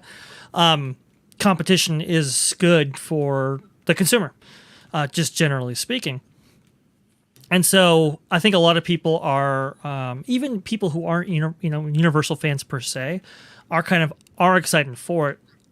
And like you said, George, it is for the reasons, because for Disney having to respond, because that's kind of like, that's the good thing about competition. That's the good thing about, hey, Universal comes out with a Harry Potter. It's like, okay, well, here's Avatar, Galaxy's Edge, some aspects of Cars and so forth, and so we've gotten some really kind of great things, because of that, and I think that's kind of why people think about it in those aspects. But hey, look, listen, I'm very excited for Epic Universe and whatever it brings, but I'm also I will say I'm also very excited about what enhancements they bring to the industry in general, not only with what they bring with Epic Universe itself, but with the wake caused by it having Disney to respond. So, and I think it's also too, because with some decisions that Disney makes aren't really up to par based off of what their initial concept is. I mean, you look at the initial concept for Harmonious. It's like you see this breathtaking photograph of with lasers and lights and water and music and characters and scenes, and then we get these big floating turds inside World Showcase Lagoon. So it's it just boils down to the notion of that when Disney feels threatened by another company, which has happened with Universal with Wizarding World, it's almost like that's when they start trying again. And I really hate saying that. I really do, because I'm used to Disney just being ahead of the competition. Now it's almost like they wait for the beck and call and waiting to see what another company does first, so they can then retaliate. Makes business sense. And Alia kind of touches upon that a little bit here when she says Disney is waiting to see if Epic Universe receives money/visits versus only being talked about. And yes, competition brings out the best in Disney. Yeah, I think they are waiting, because I think that's a big, whatever response Disney would do for Epic Universe would have to be a pretty big response. And you don't want to throw money at something necessarily like a response, right? Throw money at a response if it kind of flounders. And here's the thing, a lot of people don't want to ever kind of even entertain that idea that might be a possibility, but it very much is. The expectations for this park are through the roof. I mean, anything short of an industry game-changing park is kind of going to fall below expectations for fans. Fans are expecting this place to change the industry. So it's got to really deliver. It's possible, it's very, very possible that it does not. And it could, we don't know yet, but that's the thing. I think Ali has a great point. I think they're waiting to see, because if it doesn't, why are we going to spend money on a response, this big response for what, So I think a lot of people are very curious about what a domestic theme park looks like made by the big two in the modern era. I think that's a really big question mark right now. And I think it's got a lot of people excited for multiple reasons. And it's going to be fascinating to see what happens, because you're right. I mean, the expectations are high. If it's anything short than groundbreaking, it might be a disappointment as well. Well, And 6 Miles Tall mentions here that does Disney need to respond to the Epic Universe? Disney's way ahead, Universal catching up. This is kind of how it is in politics. If you have two candidates running for president or running for any office, the candidate with that's in the lead in the polls isn't the one asking the other guy or gal to do a debate. It's always the person who's losing that wants the debate. They got to make the ground up. The person winning wants to rest on the laurels. They're happy with where they're at, so they don't want to debate. They don't want to rock the boat at all. And that's kind of how it is here with this. Disney's on top. Okay, we're good. Just don't, just maintain it. Just maintain it. Universal, though, they're hungry because they're not quite there yet. So they're basically the politicians saying, I want the debate because I want to get up there. I want my poll number to go up, kind of thing. So very interesting. Two very different approaches there with that. Very fascinating. Hey, and I will say, look, listen, if you end up winning the race, then you want a good race in politics, right? But I don't know, man. The incumbent, let's say, Disney, right? The incumbent. I wouldn't sit around forever, especially if, let's say, to take it out of politics just for a little bit. If your big spenders, your international guests, go to Epic Universe first. And that would get Disney's attention like it did with Wizarding World of Harry Potter. It wasn't so much the kind of demand that we saw, the kind of center of gravity that shift, right? The attendance that shifted. It wasn't so much that. It was the spending dollars and where people spent money first and where people spent money maybe necessarily more, where between the two resort destinations.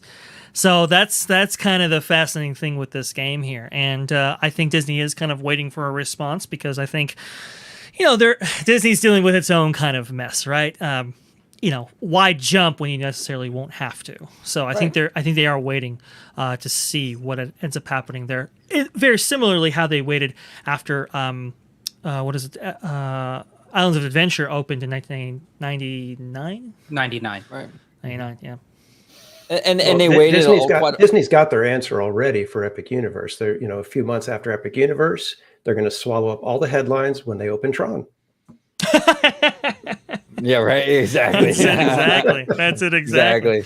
And Justin Doyle says, and actually, Dre, we talked about this on the phone the other day too. Disney does still win with Universal. Correct me if I'm wrong. Universal had to pay Disney for the rights on some of the rides they have based on Marvel movies. That's true, Justin. Even when you go to Universal, you're still kind of supporting Disney because anything that you buy in Simpsons Land or you buy in Marvel Land, Disney gets a chunk of that because they own those properties. Do they, or is it just a straight licensing fee? I hope they get. Even if it's licensing, they still get paid. Regardless, yeah, they still get paid. That's what I'm basically trying to say. Is they still get paid even when you go to Universal. Disney's getting paid. Basically. I hope they get those merch rights, though. I mean, or at least some of the take there on each one of those sales. Because man, oh man, that Marvel property. Oh God, I'm still frustrated over it. And then Alia, and this will be the last one because my 2 hour and 17-minute crew. Thank you so much for sticking with us. This will be the very last one. Alia is going to close us out. She says, "My understanding is." Justin Doyle, Universal does have the rights for the Marvel characters in Florida, but they have to pay Disney to use them along with percentages of merchandise sold. I did not know. Well, we didn't know about the merchandise, Alia. That's interesting. I didn't know. I mean, I knew the licensing, but the merchandise is interesting. Huh. Okay. Did not know that. Interesting stuff. All right. Well, I want to thank everybody for joining us today. It was a fantastic conversation. We touched upon a lot. Casual, it is always great having you on, brother. It was really fun time. If you could let everybody at home know, sir, where they can find you on social media, YouTube, all that good stuff. Yeah, you can find me on YouTube at Theme Park Casual and on Twitter, right like it's spelled right there, at Theme Park Casual, where we have theme park thoughts, news, and discussion for the casual visitor from a former theme park commando. Perfect. Subscribe to this man and go to his store. He has great merch. Exactly. Absolutely love Casual. Thanks again fantastic for having me on, merch guys. and a fantastic supporter for sure. Yep. We love Casual. He is family to us. Definitely support him. Check out his YouTube channel. He does phenomenal work on theme parks, Disney, Knott's Berry Farm, everything. Fantastic stuff. And over here to my left and to your right, watching from home, is the family man, our host of Citrus Corner, the Walt Disney World show here on OG55. Family Man, I know it's late over there on the East Coast. I want to thank you, sir, for sticking it out with us today. If you let everybody at home know where they can find you on social media, my friend. Absolutely. I think I might have to be changing my name soon, Disney Family Man, because some of the stuff that comes out of my mouth is definitely not family oriented. But in the meantime, if you want to see me also on my YouTube channel, Disney Family Man 23, or you can interact with me on Twitter at Disney George, and of course you'll find me here on Orange Grove 55 with Citrus Corner with all that sweet, juicy, but sometimes sticky Disney news and info. Okay. So real quick, Dre. Actually, you know what? Okay. Go ahead and close us out, Dre. And then we have a special request from our friend Showcase. I see that. This is interesting because I was gonna have you share my screen because I was gonna leave this on a very sentimental and reverential note. Well, I guess that's as appropriate as ever, especially for our show. So I'll go ahead and I'll close myself out here. If you want to go ahead and talk to me, contact me, follow me, whatever, you can go ahead and do so right down there at @Sky on Twitter. Just go ahead and type that in. Pretty good stuff right there for all the what is it? Christine Waysigns McCarthy would say. For all the robust discussion, you can go ahead and do so right there. And if you want to see me, well, it's going to be on the channel you're watching right now at Orange Grove 55 at Freshly Squeezed, your source for juicy news and info squeezed fresh right from the Grove. There you go. Perfect. All right. And then, you know what? After the Carl's Jr. drop, we can do your sentimental one. Okay. I don't know how that'll segue, but let's go with it. Well, we'll do it. We're going to do it live. We're going to do it live. And Showcase, I'm dropping the Carl's Jr. drop just for you, buddy.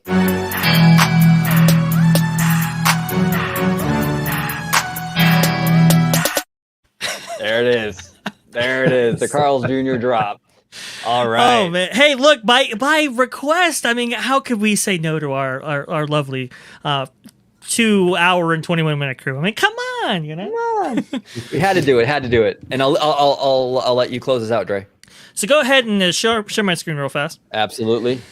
Again, we talk about Disney sometimes critically, sometimes positively, but what we want to kind of end this off on is yes, the company is kind of going through some stuff right now. Some people agree, some people don't. But I mean, look at this amazing vista. We were just talking about Disney adults, right? Look, if this is what qualifies as a Disney adult seeing vistas like this, you can call me a Disney adult anytime, because it is quite something. But I also wanted to show this really, really fast, and this goes to why George wanted to go ahead and do this in the first place. And it's this amazing vista that you get into. That really beckons you into Star Wars Galaxy's Edge, right? And it's an incredible piece. I mean, honestly, there are so many great details strewn throughout this area. It's insane. But I wanted to go ahead and end on this. No matter what's going on, at home with your lives and so forth, and the troubles and tribulations that you go through, just know that there is a great, big, beautiful tomorrow. And that is definitely the carousel of real progress that I want to be on. So, the journey and adventure beckons the call. I mean, you never know what's going to be on the other side of that portal. And that's kind of what I wanted to end it on. I think that was appropriate for our show.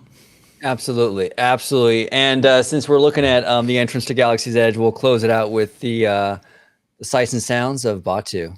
Thank you all for joining us today. Yep.